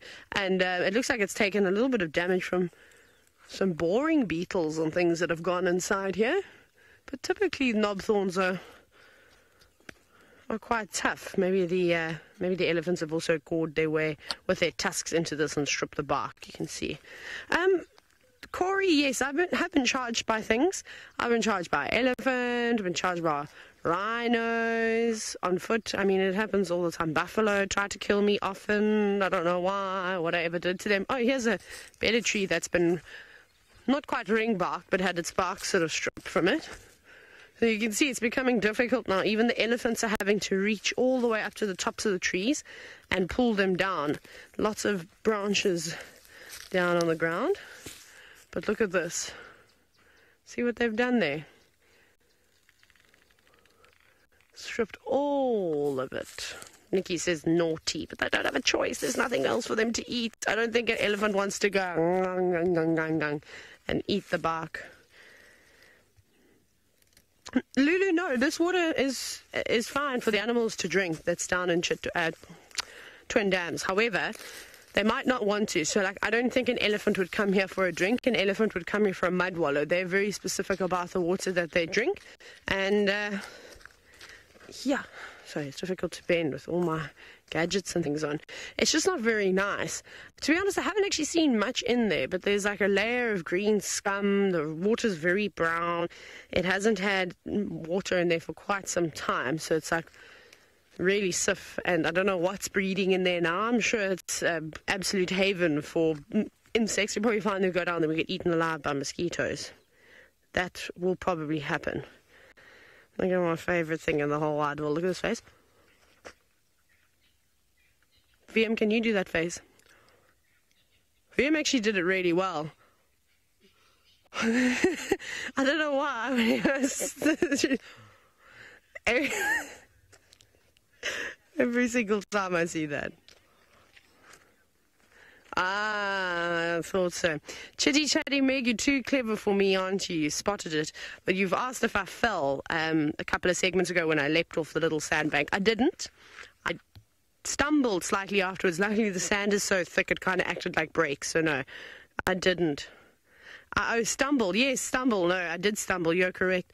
Oh, wow. Look at me. Here's me mocking this going, all the time. And if you look very closely in that bottom bit, can you see there's a egg sac of sorts? It's like shiny silvery in color. It's not very easy to see. Viam's trying his absolute best. I don't know how to angle it because I can't see. But inside there, you know, it's not good to poke fun at seeds. Well, the seed pod. This is, of course, from a marula fruit, in case you don't know that. But something has utilized this and seen the potential to hide little insects away. It's probably going to be a little spider nest or something like that. So we'll just throw it back and let them carry on. Right, now, speaking of me stumbling and doing all sorts of things, I have to find out about that experience. You can see now that I have got Hosanna. It has been the beautiful little chief is going to keep following Hosanna now and see his intention. But it seems like Hosanna is hunting because he area of your terrapan.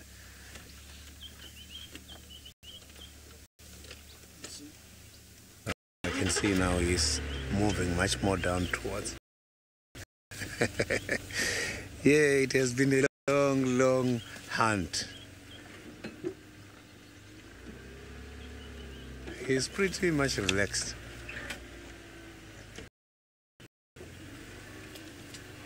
I can see.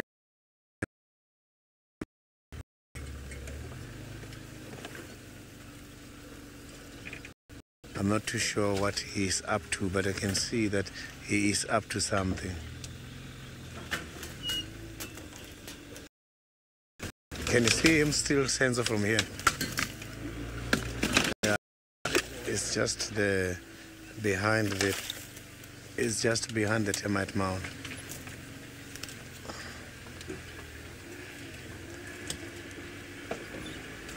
So don't get surprised. They are.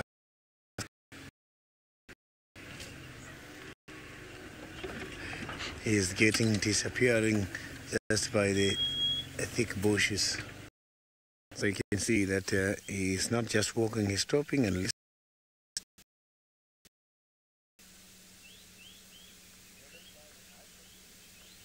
So when these animals are walking by the dry riverbed, it becomes very difficult. Because the elephants, they also push some of the trees and they block the access. But we're going to try and find a way to get closer.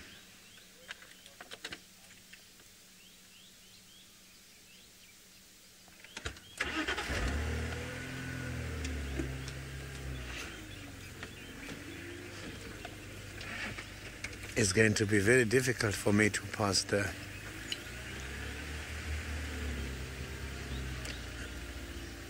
So now let's go to Brent Masai Mara.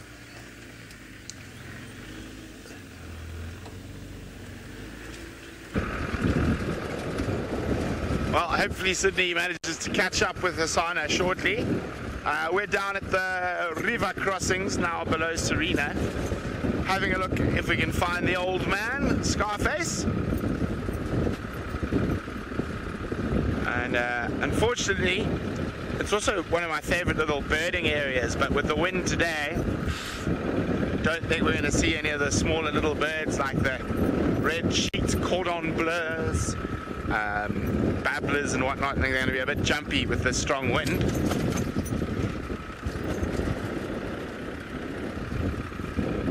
Might find some Paradise Pride members as well.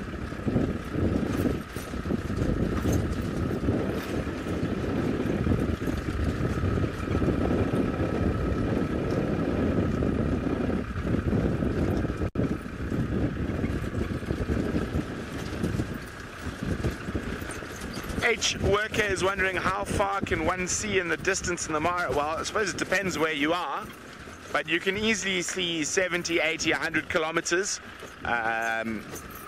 without too much effort.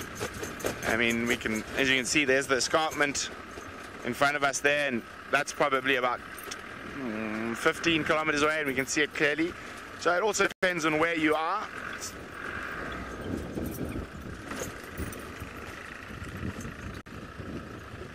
Interesting. Leopard tracks. heading along the road next to the river.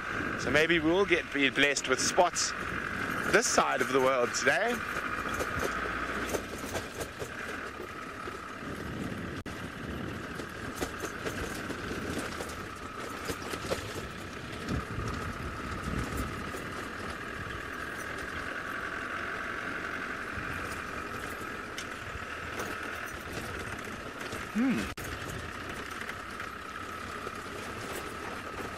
Okay, well, I try to follow up on these leopard tracks heading along the edge of the Mara River. Sydney's caught up with Hosanna. You can see now Hosanna is outside the drainage, but he's heading towards the eastern side of the reserve. Seems like Hosanna is conducting some hunting activities here.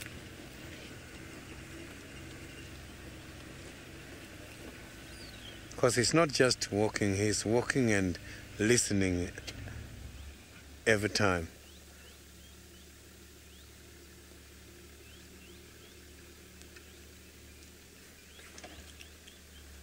You can see there he stops. You can see the movement of the tails as well.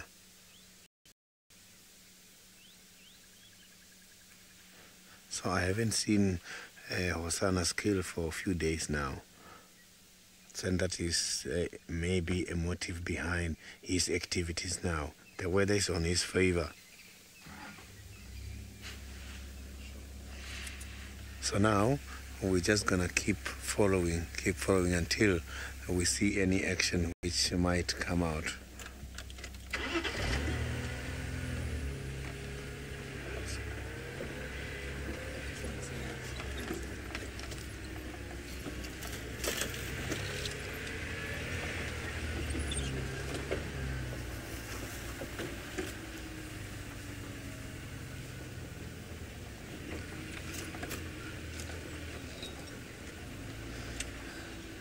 So you mustn't forget that this is an interactive activity. You can follow us on Twitter, #SafariLive. You can also follow us on YouTube. Just stream for your questions and comments.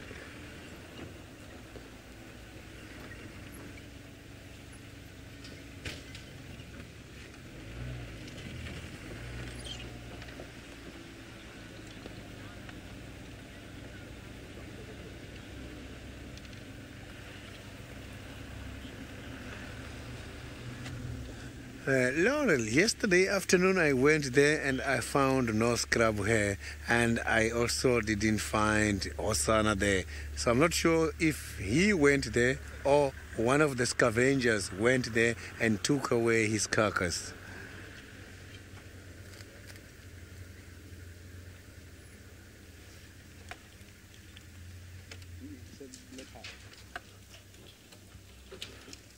You can see now he stopped there, highly concentrating on something, getting some interest. He's showing some interest now. I can't see what he's aiming, but I can see that he's aiming something.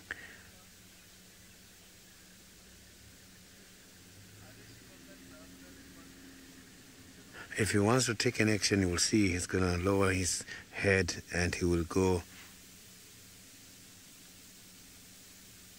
on a slow motion very fast. You will see what's going to happen there. Let's see what he's thinking about to do. It's a decision-making time. They must gauge the chances.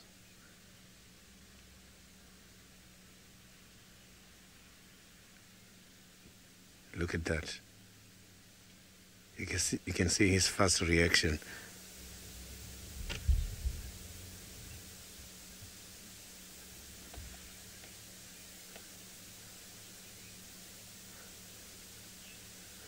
This is beautiful. Look at that now, getting camouflaged with this type of grass.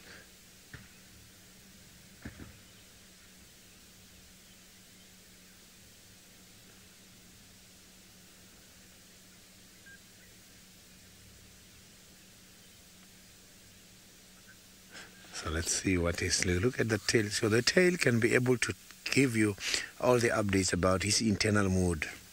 But I can see that his internal mode is on hunting here.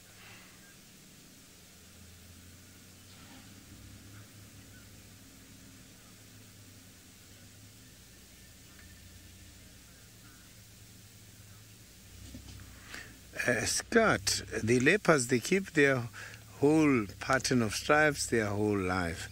But it's interesting that they don't inherit these kind of sports patterns to their little ones. Little ones and adults, each one of them has got its own stripe pattern. So that is very much interesting. So it's just like the zebras and the giraffes. Each one of them has got its own stripe pattern, just like our fingerprints. So I'm just going to try now and pull forward. It's right in the middle of the thick bushes there now. So I'm just going to try and pull forward and see when he's moving forward. Maybe we might have a better sighting from the other angle.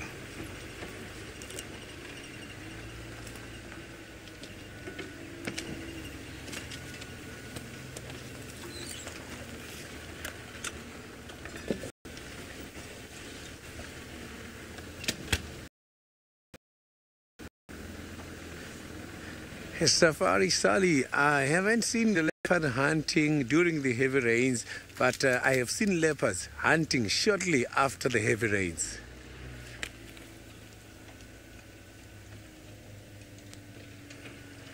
So I'm just going to the road now and wait where I am hoping he's going to come out.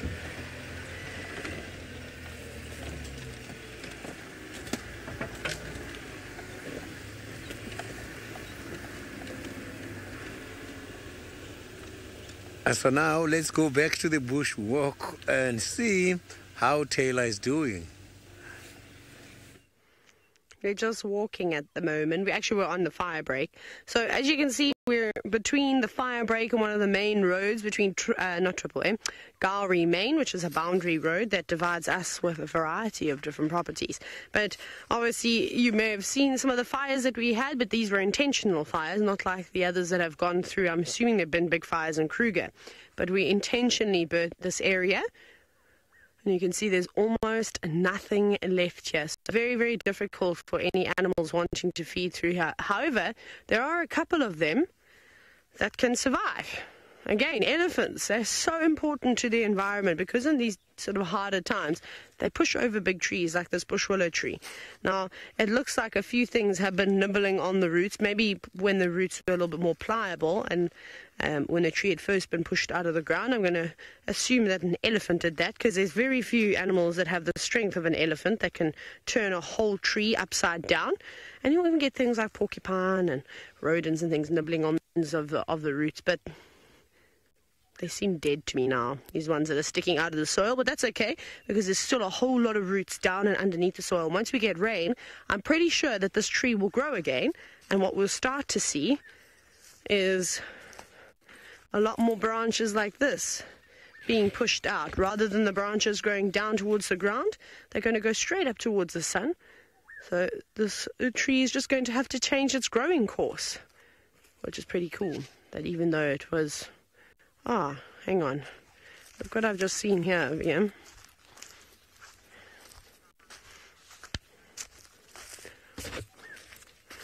I'm going to show you one very quick thing. It looks like, sadly, a tortoise didn't make it, whether it had died or... whether it had died already. See what I do for you. Even go and bang my head on the tree. That was quite sore. Or if it did get caught in the fire. Unfortunately, sometimes things like this do happen. But anyways, sadly for this little Speaks Hinge tortoise, it didn't make it. It did get singed. It would have made a nice meal for someone else, and somebody that probably would like to have had char-grilled tortoise is Hosana.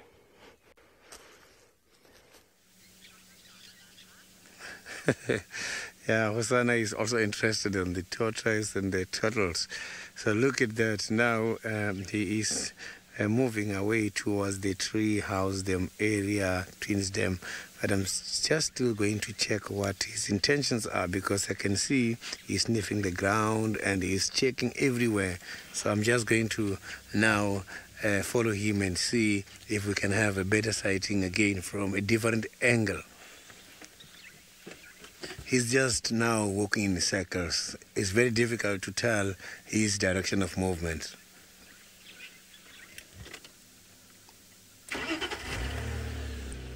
So I will just now move.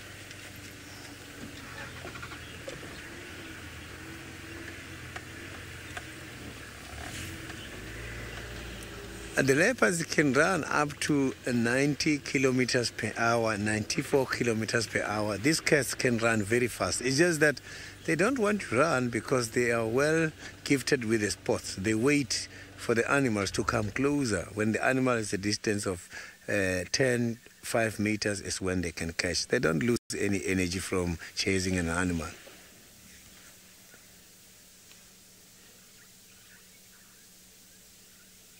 He is probably stalking something somewhere here in this drainage.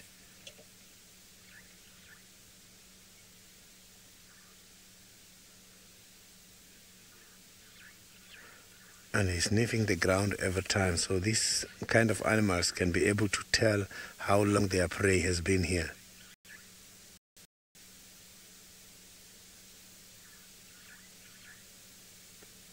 By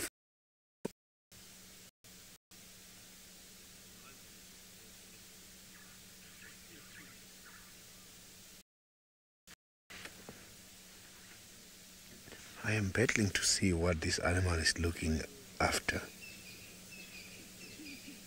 You can see now he's deciding to look back.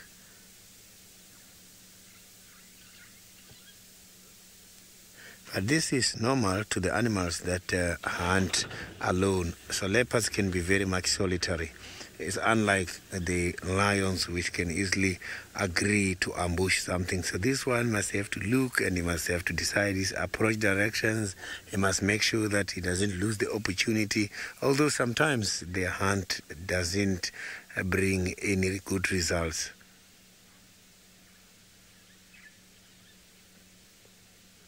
Look at that. Hosanna is beautiful. Look at that.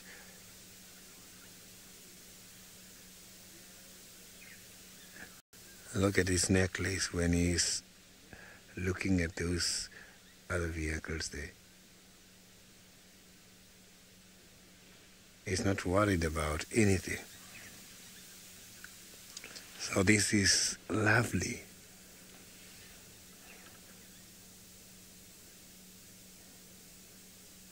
So the leopard spots also, when the weather is overcast, you can see them. It's not only shining because of the amount of light. The rosette spots, they are still shining.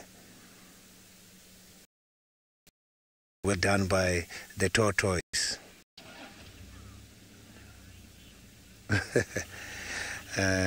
Compliments to the camera operator, Senzo. What a great shot. Thank you very much for that. So, but all these spots we are seeing are all the work done by the tortoise. You can see how the tortoise designed the spots.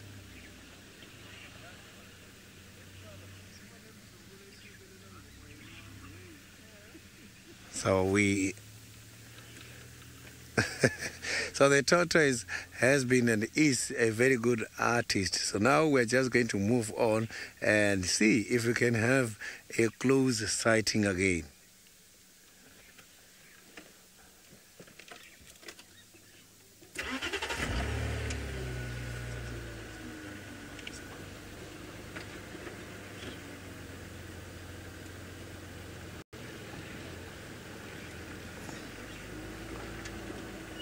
Yeah, I'm just going to find a way to go in between the trees here so that we can at least have a good sighting. It's not easy from this angle. I'm just gonna keep following from this side.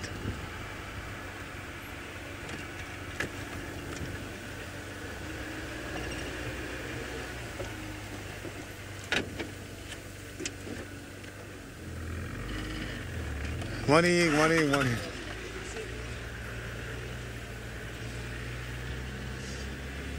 So that was Rex and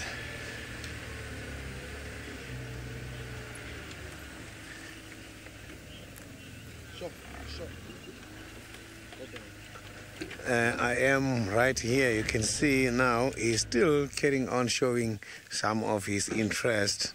He's not very far away. You can see he's right there. When this animal is angry, you can see from the tail. When he's happy, you can see also from the tail. Look at that. Look at that. Look at that. You can see that he is about to talk something. You can see that he's talking something. He's right at the top of the drainage, and what he's looking at is in the middle of the drainage. But I saw that the animal which is there got his attention. Look at that. Look at that. You can see how he conducts his talking. This is lovely.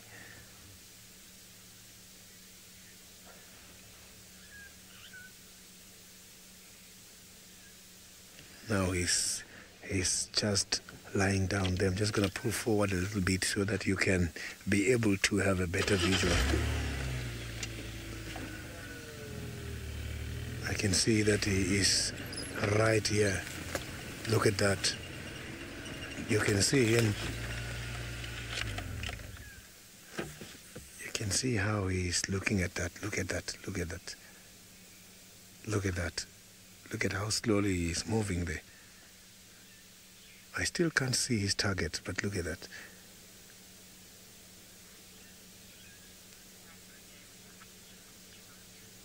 So this is beautiful. He just got disappeared now.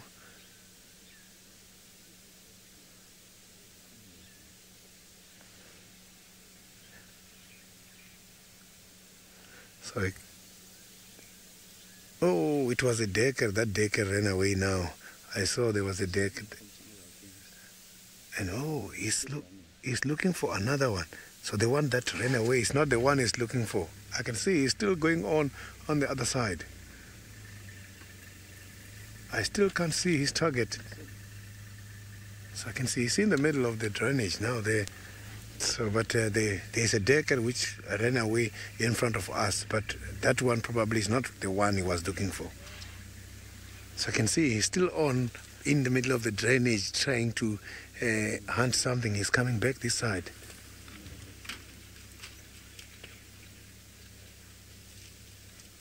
It's very much difficult to tell which target he is after at the moment. You can see he's very much camouflaged there, but he's still looking.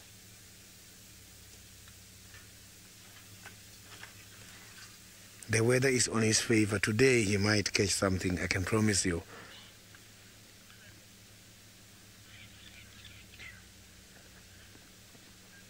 Chris, the one that jumped now was a fully grown, but look now, he's still checking, going down there. You can see how he's standing, that he's watching something.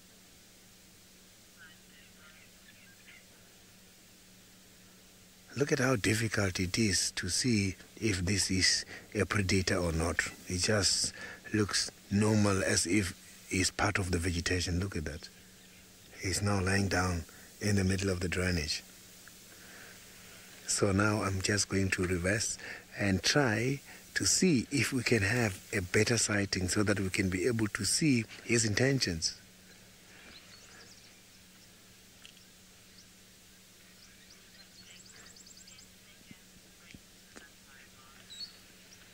So now let's go to the Masai Mara. Brent is just driving and see what his next plans are.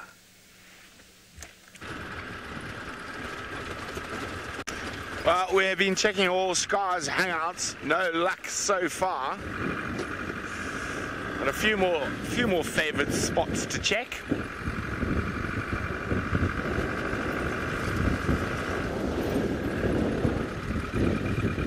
He could very easily be doing his best grass impression in some of this long grass near the river here. He's quite good at a grass impression, old Scar.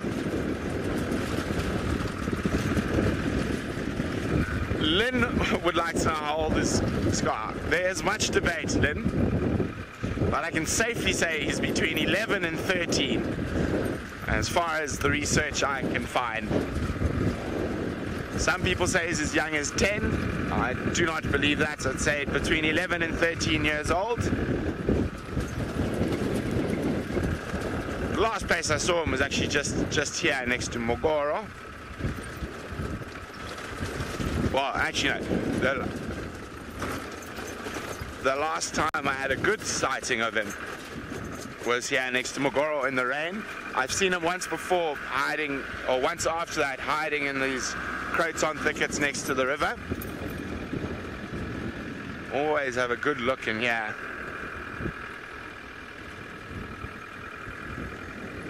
Let's go check the gardenias.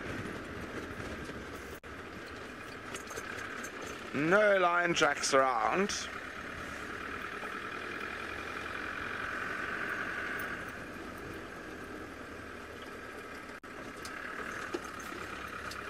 This is one of his these line of gardenias here he's quite fond of.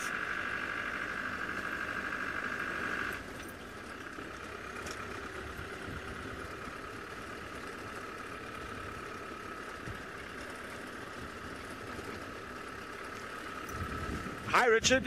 Richard, yes, pythons do occur both in the Mara and in the Kruger. There's some particularly big pythons around here. There's my thingy gone. Anything under the gardenias today? Not these ones. Maybe I'll just check the next one up.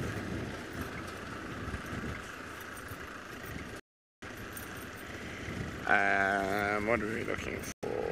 Whoopsie. Yeah, so pythons do occur. There are some very big pythons that actually take advantage.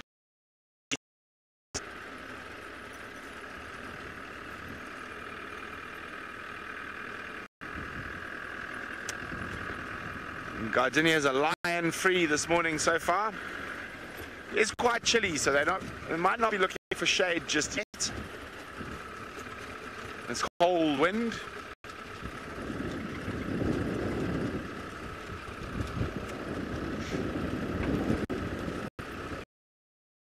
Now, these ones you have to sort of stand up to see down, otherwise you can't see into them from the road.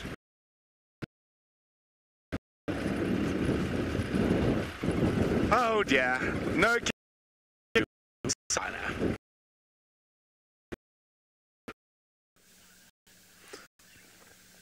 Yeah, you can see Osana now. I think he gave up. He's not hunting anymore. Now he's just relaxed right in the middle of the drainage. One of the cats who likes to use these old dry riverbeds is Tandi and Kalamba. Those two as well, they prefer to be in this kind of areas. So the cats can be able to sleep for long hours.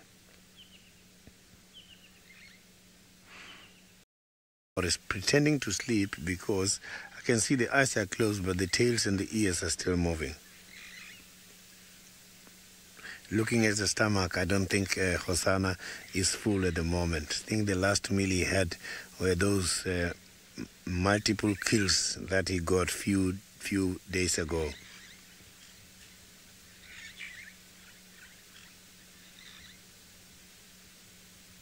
That was a deep breath. You can see that he has been hunting. It means this morning is tired now.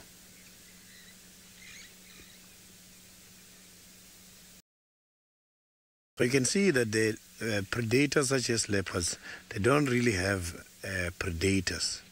So that's why they are comfortable to just come and lie down like this and close the eyes when he's alone.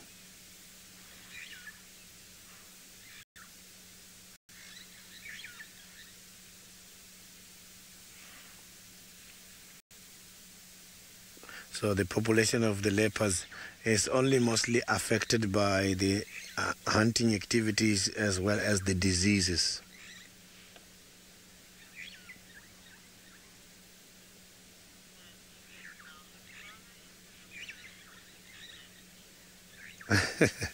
Nancy, Osana is now dreaming. He might be dreaming at the moment already, because I can see that he's very fast asleep.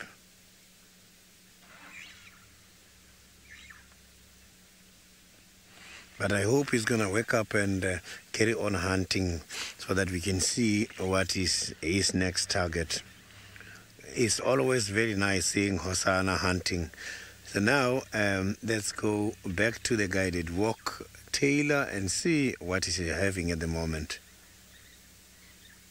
Managed to find one of the only green trees left out here in the Sabi Sand. My favourite, the guari tree. And then I was admiring the new lovely shoots that are coming off of the tree at the moment. Aren't they pretty? They're going to struggle now because there's not much moisture that this tree can pull out of the ground. Oh well. Maybe they'll just be dormant. Anyway, we have something with a heartbeat. If we can see them, we'll just walk a little bit further forward. There's a big herd of impala. Hello. There they are. You can see their white fluffy tails standing out. That's a female using the luxury facilities. That's why she's standing like that and why she has her tail all fluffed out. Off she goes. So, not much around for them to worry about at the moment because we haven't seen any signs of leopard or anything like that, or lions. Oh. Now, Corey, I don't know if I have a least favourite animal to find on bushwalk, but probably a single buffalo bull staring at me would come close to very quickly becoming the least favourite. What is it, Nikki? Let's see. Nikki says she knows it. Ticks. Nikki says paper ticks. I'm lucky. They don't bother me, touch wood. They don't plague me like they plague Steph. And I think James also gets attacked, and so does Jandre. But, VM, do you have a problem with the ticks? Do they find you? Sometimes, but I brush them off. VM says he just brushes them off. Just like that. Water off a duck's back. So I don't mind the ticks too much just because they don't typically sit on me, but I suppose if you're constantly finding them on your body, they become quite annoying. Yeah, I think finding a buffalo bull on its own and very upset with me would very quickly become my least favourite animal to find on bushwalk. Otherwise, I don't really mind. I do miss seeing the snails and the slugs and all the animals that come out when it's raining or there's lots of water around. The mildreds. The millipedes. I forgot what their real name was. I forgot that they're actually called millipedes, not mildreds. But I'm just looking around to see what we can find. There's not much. There's some old, very old tracks. There's nothing really fresh here at the moment. And this light is horrible to try and see what's actually going on. There's lots of hyena tracks every now and then, but that's nothing new. They're probably going to Treehouse Dam to have a drink of water. That's kind of where we're headed to now. We've still got a little way to go, but no sign of anything. So Tingana hasn't come through here and walked his usual route. He likes to walk this spot. Not even the lions. There's just really nothing. I'm listening. There's a lot of vehicles going up and down today, though.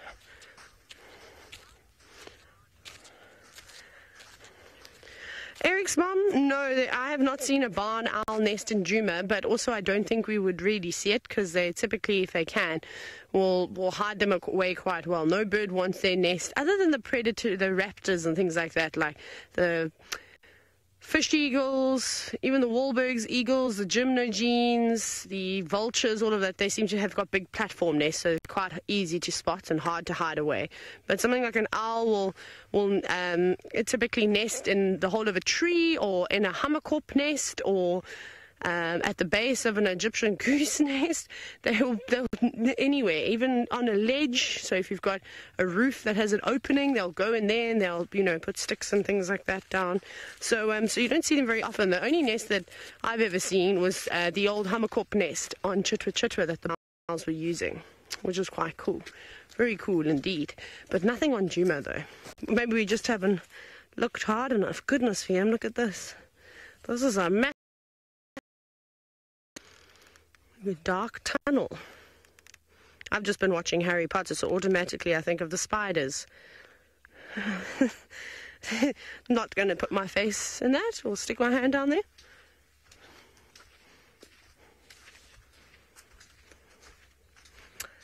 Right, so we can, I can't, Nikki. I can't do that one. I cannot. Oh my goodness. What else are we going to find? Okay, I see some green leaves. There might be an opportunity to find some spiders. Let's see. Let's look very carefully. No webs though. Like I always say, that's always a good sign when you're trying to find a spider, is look for the webs.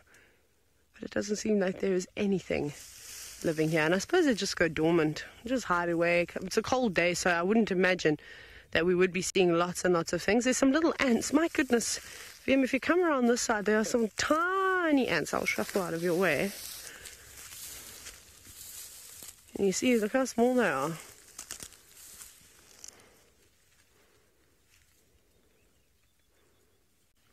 How tiny, tiny, tiny. They're like yellow in color.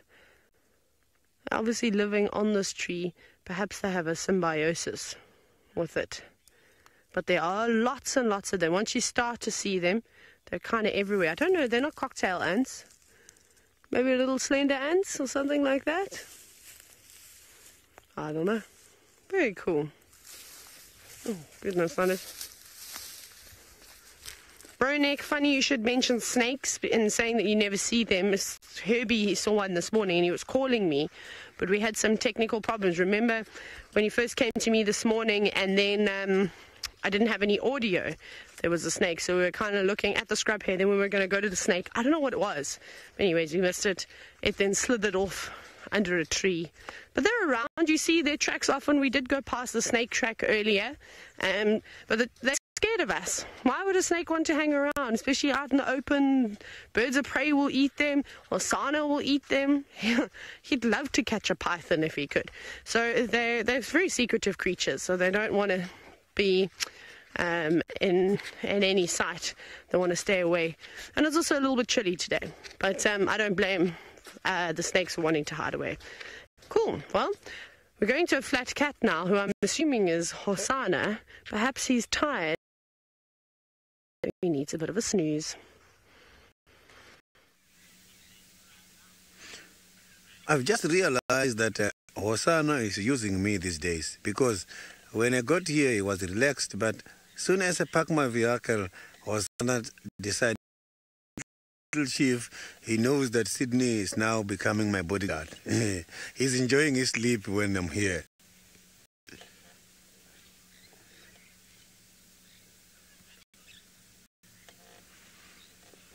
If anything comes here, I can promise you, you're not going to believe flat like this.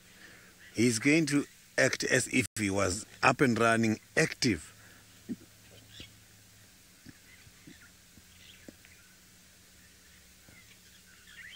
So these cats, they still have got to gather quite a lot of experience. Because if you can check now, Osana is just close to 2 years. But already he started hunting for himself. But as time goes on, he's going to build up and accumulate quite a lot of... So instead of using the dam as a central point of attraction and just catch, you will see him doing and becoming successful like now. I have seen that Osana is still learning how to hunt, because far away from to learn to deal with the hunting activities here by the drainage lines and by the wild.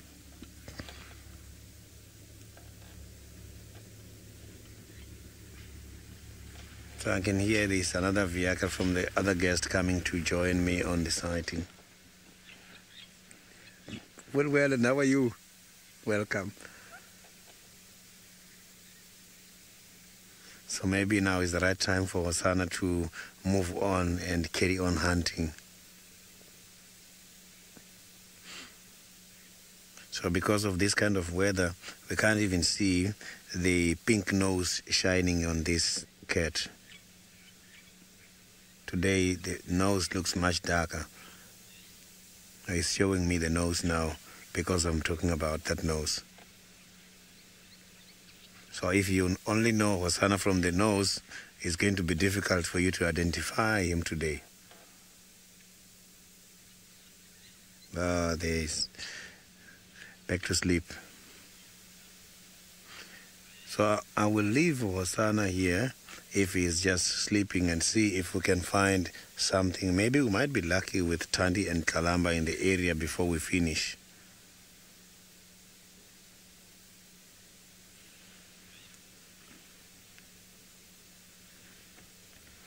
Yesterday, during the afternoon drive, I saw Thandi and Kalamba's tracks were also heading much more towards Twins Dam around Mamba Road area. So we're not that very far away from the Twins Dam. We'll just go down there and check. Maybe that is where also Hosana might be going for drinking purposes. I'm not too sure if maybe Hosana enjoys hunting and drinking in front of the camera by the dam cam. He doesn't want to just drink anywhere where there's no cameras. He might go back to the dam cam. So he's very much photogenic. Where there are no cameras, he's not interested.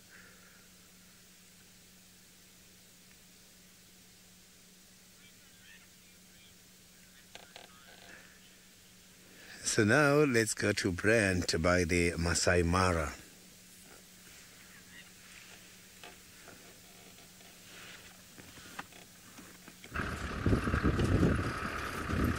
Oh, well, welcome back, guys. It seems like Hassan has decided to be a lazy kitty.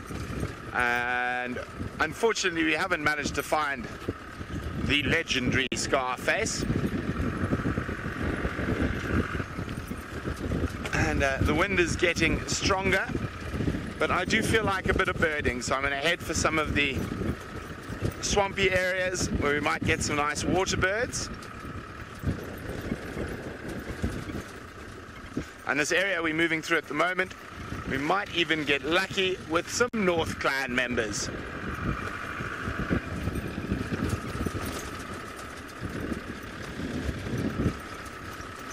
Bouncity, bouncity, bouncity, bounce.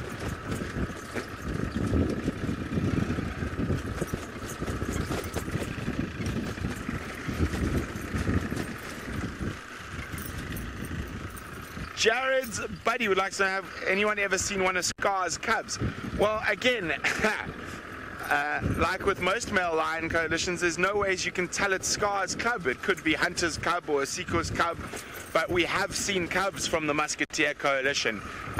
With the Paradise Pride last year, we found a couple. I found their den when just after I arrived. So yes, we have seen coalition cubs, but to say it's Scar's cub is impossible. Now, the other morning we found a beehive in this tree, and I just wanted to see, yeah, they're still there and they're still active. Not as active, it's still a bit chilly and the wind's a bit harsh, but if you look, you will see the odd bee buzzing about. So this beehive probably moved in here in the last couple of weeks because it wasn't here for quite some time. And because we've spent a bit of time in this area and we haven't noticed it before a few days ago. But it's not too busy this morning, so we're going to keep heading on north. Oh, hang on. Are we going to be able to get it, or is it going to be too high? See him there on the edge. You can't get it because of the roof. Oh, oh dear. Oh dear. This. Now? No? No? Now they're all gone. It was a vulture and a superb starling next to each other. But unfortunately, because of the roof, we couldn't quite get it.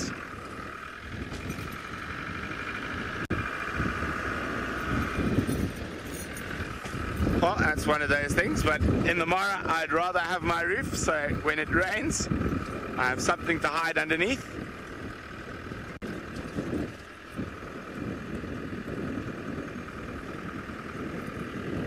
Hello, Jenica. Jenica's asking, do we get sable and roan in the Mara?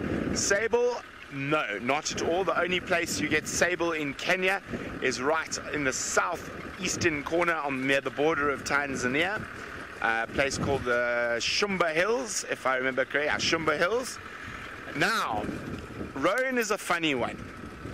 So both sable and roan, this isn't really the type of territory they like. But apparently there used to be roan in the Mara. Now the Mara Triangle's emblem is actually a roan antelope. The Mara Conservancy that runs the Mara Triangle. And up until a couple of years ago, there was one roan that used to cross the river with the wildebeest and migrate around. There was one roan left.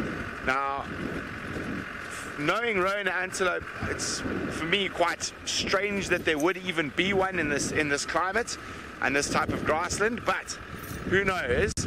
And also the fact that there's Killer Lobbit Hill on the other side of the river, where we have a repeater, is actually next to it. There's a hill. I've forgotten the proper translation though, but it means roan hill. So I think historically, yes, there were roan in the Mara. Not sure why they disappeared or how they disappeared, but since we've arrived, there have been none.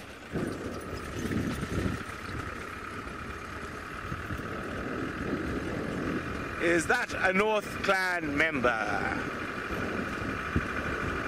It looks like it. Oh, it looks like there's a few, and it looks like they got their tails up. Unfortunately, they're in a spot where I am not going to off-road to. It will be very bumpy and possibly very wet. There's a couple of North Clan hyenas, 1, 2, 3, 4, 5, 6, at least 6 or 7, 8 I can see. And we've got some wildies about to be jogging past us as well, migrating south.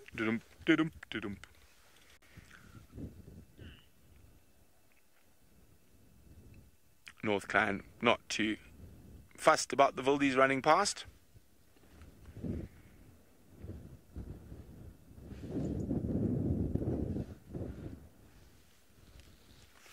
A bit of difficult to see who's who from this distance.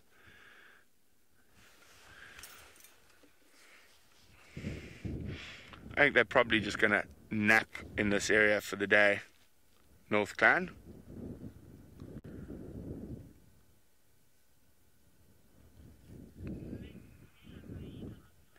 Well, from a hyena in the Mara to a hyena in South Africa. Come and have a look. Straight through there. I've just seen Sydney going past the hyena. I don't know if he's seen them, but straight through this wooded area, Herbie spotted some hyena. Now, there's quite a few of them here. We're quite curious to kind of see what goes on. I wonder if Sydney hangs around, he might get a view of them. Maybe he's seen them already. He can't hear his car anymore.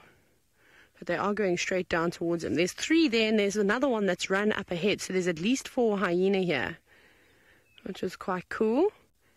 Now, we don't know if they're maybe why they're hanging around here. Maybe there was just a spot that they were resting at. Perhaps there's potentially a new den. I don't know, but we're going to definitely have a little look around. And they're not bothered by us. They're not running away. I'm just watching them. Let's walk a little bit into another open gap.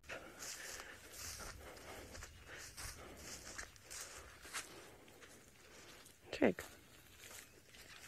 They're not running away. I'm just having a look with my binoculars. It doesn't look like they got blood on their faces, so I'm sure they would have eaten last night. And around camp, it was quite crazy.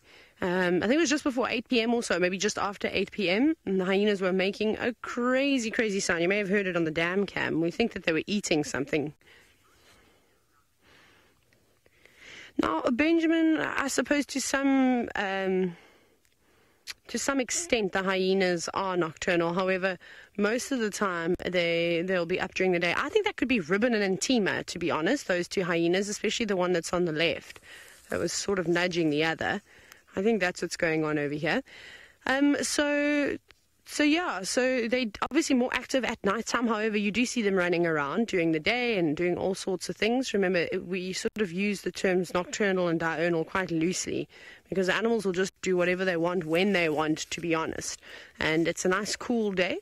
Maybe these, I don't know what these hyenas are doing here. I don't know why they're not running away either. Herbie is going to go and investigate and see if he can find out what's actually happening. No, Ragu, a hyena is something that you don't need to worry about as a human while you're on a bushwalk. The only time a hyena becomes a real threat to humans is that for small children, and then also if you fall asleep in your room and you've left your door open, or perhaps you've left your tent open, or you've passed out next to the fire, things like that, and you don't have somebody watching, then yes, then they'll come in, and of course, they're hyenas, they're a predator. They're going to be like, oh, look at this free meal. This is easy.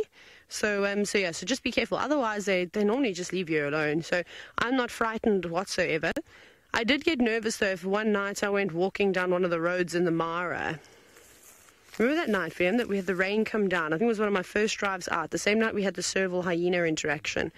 I was out with VM, and we started putting the covers down. I had to climb all over the top of the car, and I've told you this. And that night that the hyenas came around the vehicle while VM and I were putting the covers down, the way they were looking at us, I thought, if we get off this car, they might eat us. It's the only time I've really ever feared hyenas. There's also a vulture around.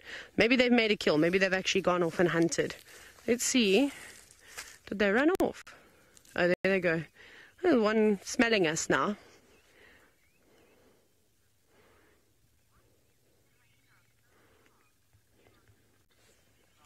Lauren, I think it's because the fact that hyenas spend so much time around camps and stealing all sorts of things that they shouldn't be taking, but they do. They can't help it. Everything must smell so delicious to them.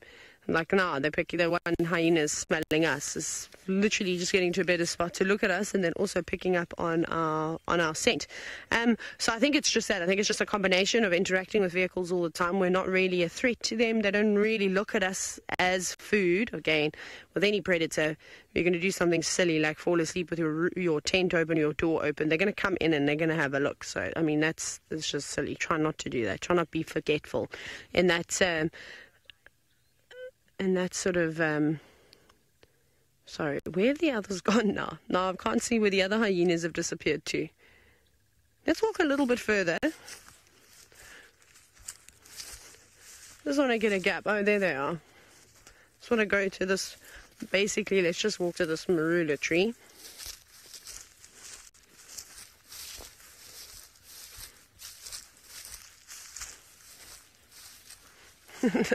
Now they're not happy. Now they're on the road running. Look. It's okay, hyenas. I think they're trying to find the rest of the clan. They're funny how they have this comfort zone with you during the day, but at night, trust me, I've had Ribbon and I've had Gwen walk right past me and sort of just look at you. Sorry? No, you're joking. An active den. You're lying. Herbie? Where? Should we get Sydney to come in maybe with a vehicle? Okay, here's an idea. Nikki, maybe you can get hold of Sydney on the radio and tell him that where he saw those hyenas, I don't know if he heard us on Bushwalk, but just off of Twin Dams Road, he needs to come in here and we're going to wait here. We don't want to go and explore a potential new den site on foot, which would explain why they were maybe hanging around. So it's probably just up and to that way, so we're not very close to the den site. But of course, like we've seen with the wild dogs, anytime anything comes anywhere near those puppies, they automatically react. They're up and either A, running away or chasing them away. And I think that's exactly what happened with those hyenas. They heard us, they saw us, they smelt us.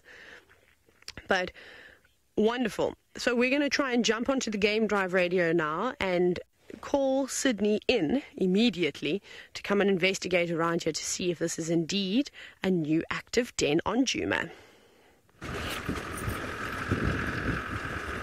Oh, welcome back. That's exciting. Hyena den on Djuma. We haven't had one for a while. Oh my goodness, there's a dust storm coming, so I'm going to get onto the right side of the road. So bad driving, but I don't feel like getting covered in dust. So that is why I'm doing this. Bouncity, bouncity. We nearly had some of the marshy areas to do some birding. Okay. Oh dear. Okay, let's see what we can find now.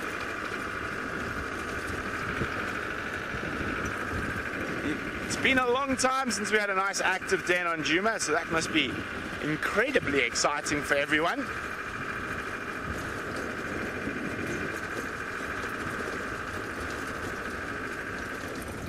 Let's do my dust trick again.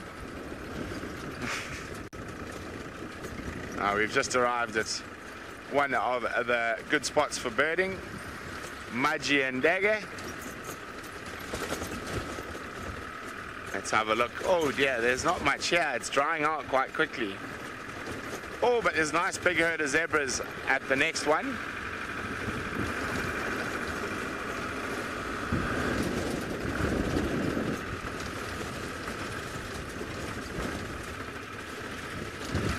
Dina K is asking, does Hunter still have the wound on his hip? I haven't seen him in a long time, so I cannot answer with any authority. Oh, it looks like the zebras are heading down to drink.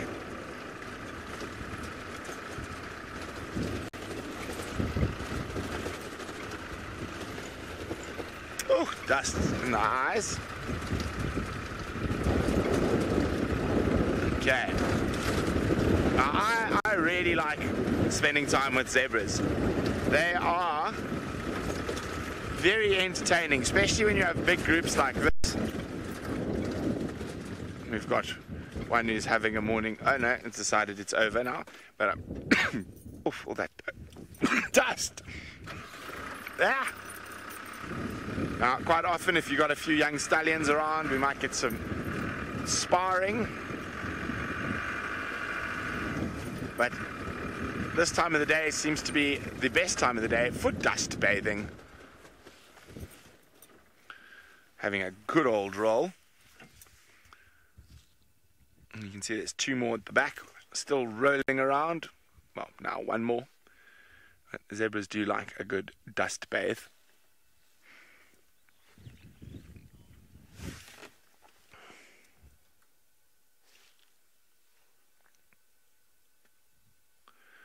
Now, we saw a zebra a little bit earlier today. Oh, something scared that lot. Let's just go forward a bit. Something seemed to have given the big herd up ahead a fright. I think it might just have been the wind today. They might be a bit nervy.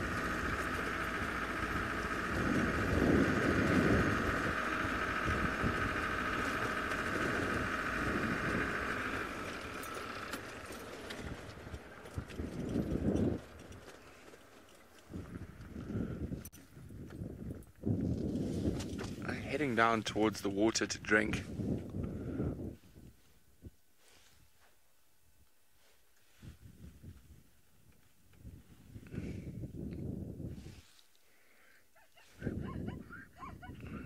There's a contact call.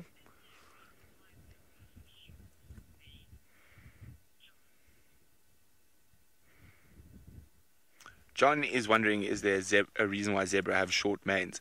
Well, they don't really need long manes. It would probably just get caught in everything. So a short mane is ideal. Oh, I need to move off the road. We're going to cause traffic jams.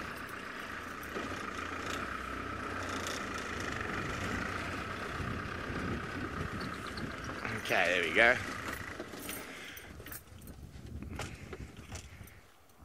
So nice. It's always lovely to sit with big herds of zebra. See campers going past. I better hope it doesn't rain, otherwise they're going to have wet mattresses to sleep on.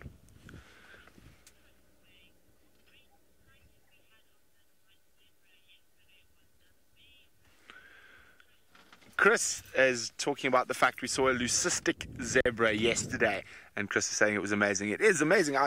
I'd never seen a leucistic zebra in my life, and in the last month and a bit I've had two different sightings.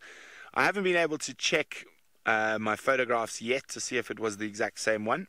It's possible, but there are over 200,000 zebras that move into this area, so they could very well be two separate leucistic zebras cruising around in the Mara at the moment.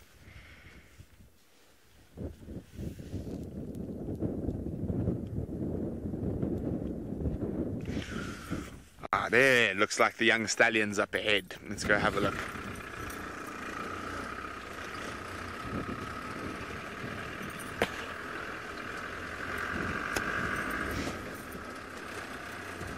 Benjamin, oh, look at this little one, is asking, is that to protect them? Oh, no, it's moved off.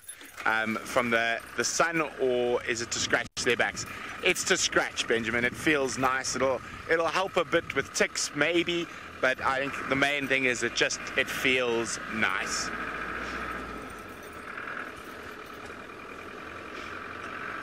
So, let's go have a look. Look like some young stallions having a fight up ahead.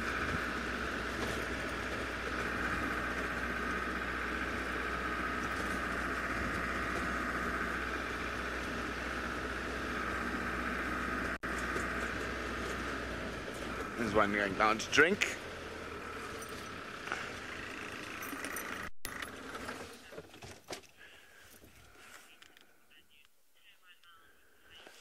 Isn't that? So while this zebra heads in to have a drink, you can see it's a bit nervous in the water, obviously due to crocodiles, but it's quite safe from crocs there. Sydney has made his way to where the new den is, and people are saying it's just because, whoopsie, that's a bit deep. Jamie's on her way back to Djuma.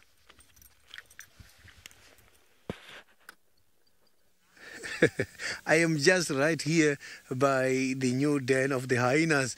I can promise you where I am, there is a very distinctive smell. You can see there's quite a lot of urine there, and going deep under this roof, you can see there's a hole going there.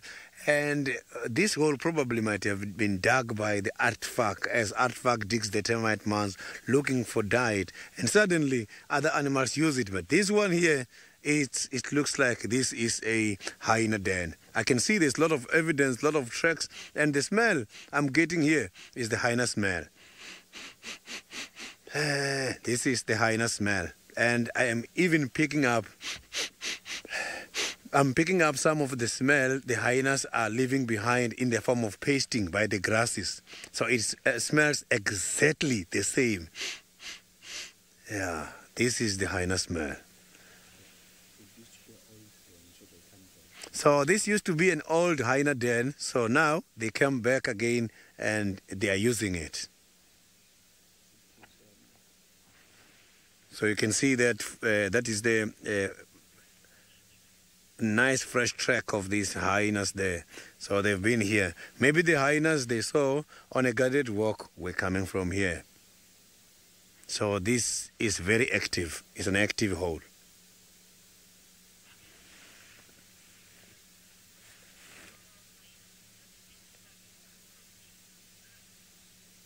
Grace, the adult hyena as well, they stay in there. So they are staying here as a clan.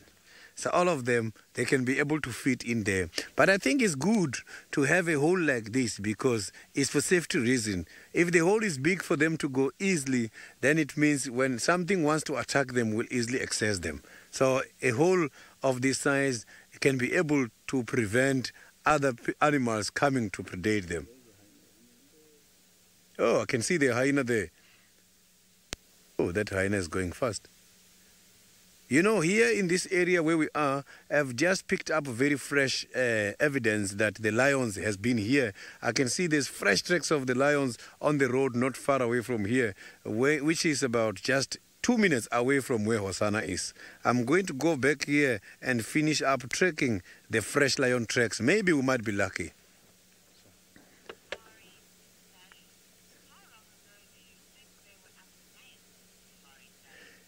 Safari Sally, looking at that track and looking at the urine here markings is showing that they were here maybe about less than an hour ago.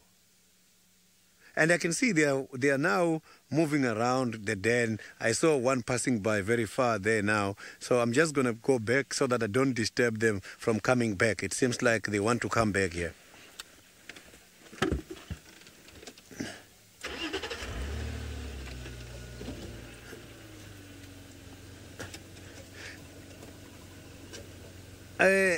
now let's go to the Masai Mara while checking if the hyenas are going to come back. But I saw the direction of the lions going that side, the hyenas. We're sitting here with the zebras still. And as I say, there's always something going on with the zebras, so quite fun to watch.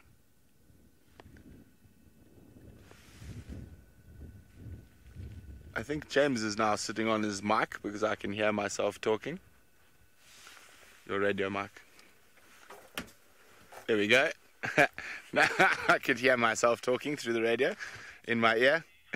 So it's all sorted there now. Now,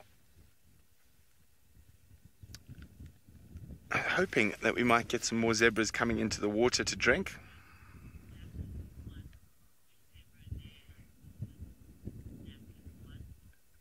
That one is asking, do zebras neigh like horses? No, not quite.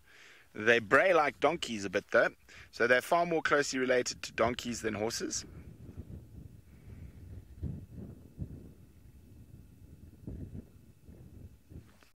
I was really hoping for some of them to head into the water here, but unfortunately it looks like that's not going to be the case.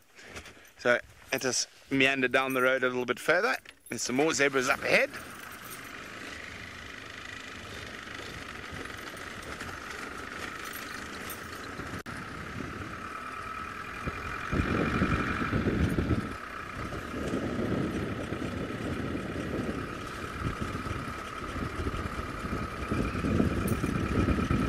What are you lot up to? Not much. Grazing. Not quite as busy as there have been over the last couple of mornings.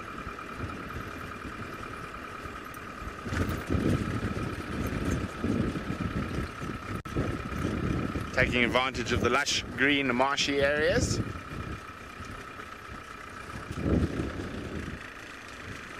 Hello, Fatty. He's pregnant. That one was definitely pregnant.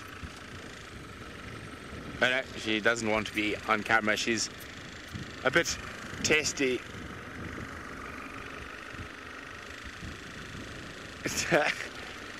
That one is celebrating the first time your question has been answered live. Well, I'm happy to have answered your first question, that one. Okay, so behind the zebras.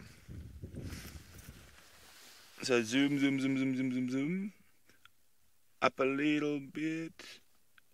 Now I've lost it. Where did it go? Oh, there. Okay. No, back to the... There we go. Stop. And right a little bit. And zoom. There we go. A little bit to the left, I think. Oh, it's disappeared into the reeds now. There was a spur-wing lapwing, but it has disappeared. You can't see it anymore. Oh dear. Oh well. Time to carry on then.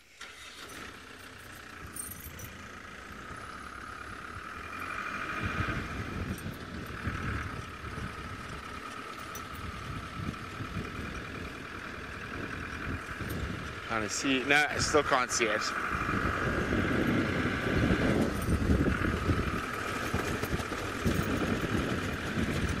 Okay, well, it's been a wonderful last drive in the Mara for this year with everyone, and I'm going to start heading towards home. I've got to finish packing and flying out tomorrow morning, but it'll be great, and the next time you see me, we'll be back in Djuma, but let's send you over to Madam McCurdy. Oh, so exciting. I bet you're happy to come home now. Some more mysteries. How are those hyenas using an old den site, the one off Philemon's cut line? And that must be where Sydney is, because I think I can see him, and he says he's got a hyena. Anyways, we've got lioness tracks. Those are the tracks that you are looking at on the floor. There's one there. You can see in comparison to the size of my shoe how big it actually is. Now, we don't know where she's come from, where she's going, or we can tell which direction she's going in. She's going up towards the open plains behind camp. But it's like she's been walking now in between game drive in the last hour or so, and no one has spotted her. It's amazing. So keep an eye out on the dam cam, please. There's also quite a bit of vulture activity, but that could be from, yesterday was fairly chilly, fairly cold. I don't think many of the big raptors would have been flying around so much. So, especially the vultures, they probably would have been roosted up in trees. So it could just be them maybe getting going, waiting for the clouds to burn over and some nice thermal winds to take them up into the air. But also it could mean that maybe this lioness has made a kill somewhere and they've been feeding on it, although they didn't look particularly full. So, very confusing. It'll give us something to do this afternoon if she's still around on the property. Maybe more lions come. Maybe there are more lions here already, we just don't know. I mean, a squirrel's alarming, but I think Hosanna is around here.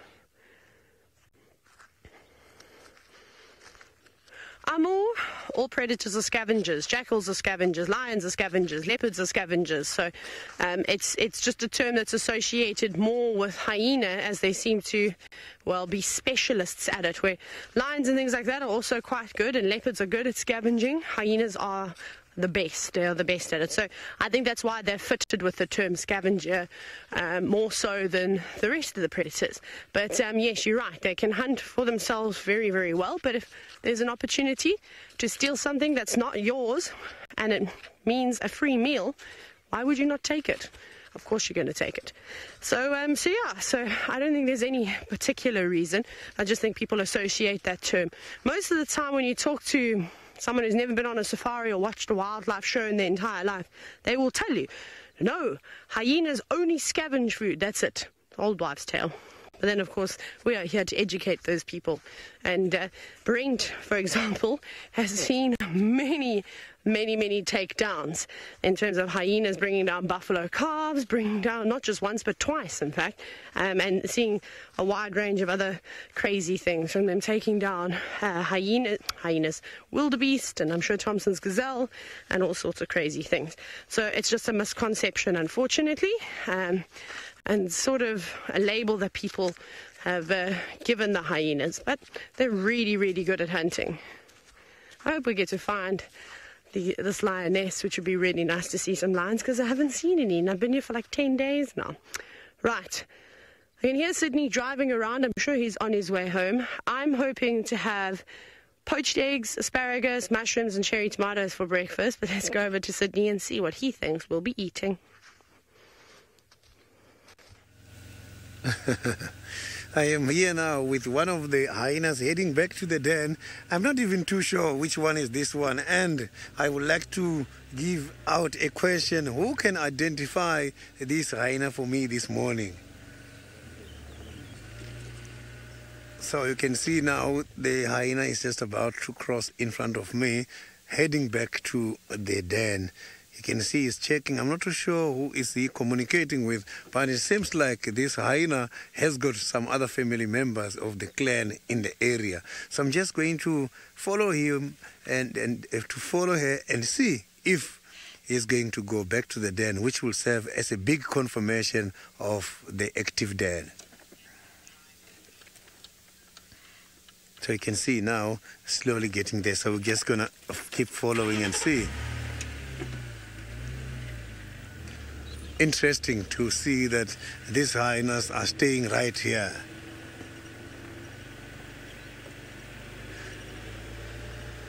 Child 6 is suggesting Ntima. Senzo, what do you think? Senzo is disagreeing, saying no, Ntima is way much smaller than this one.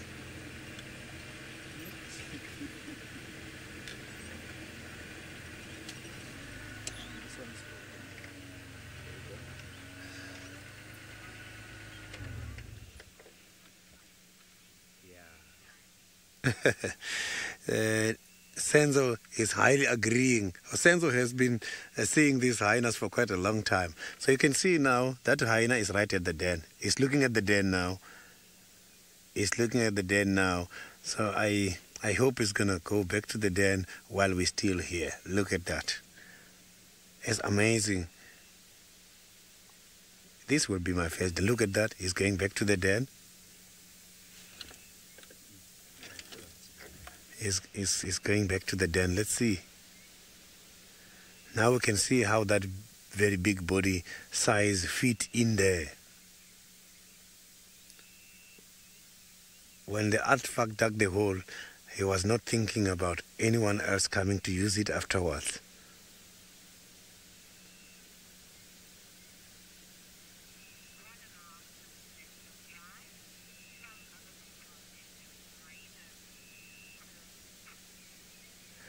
Hyena culprit, let's see that you only have less than 1 minute to go in there. Show the viewers this is your place.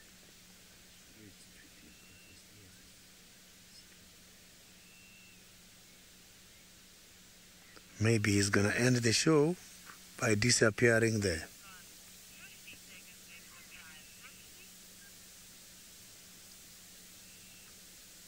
I am begging Pretty to go in there. Look at that. Now he's right outside the den. This is beautiful.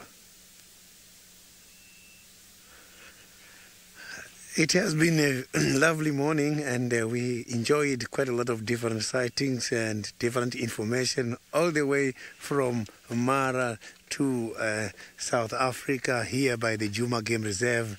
My highlight this morning is the new discovery of the den and Hosanna hunting. Thank you very much for all your questions and comments. Let's meet again in the afternoon.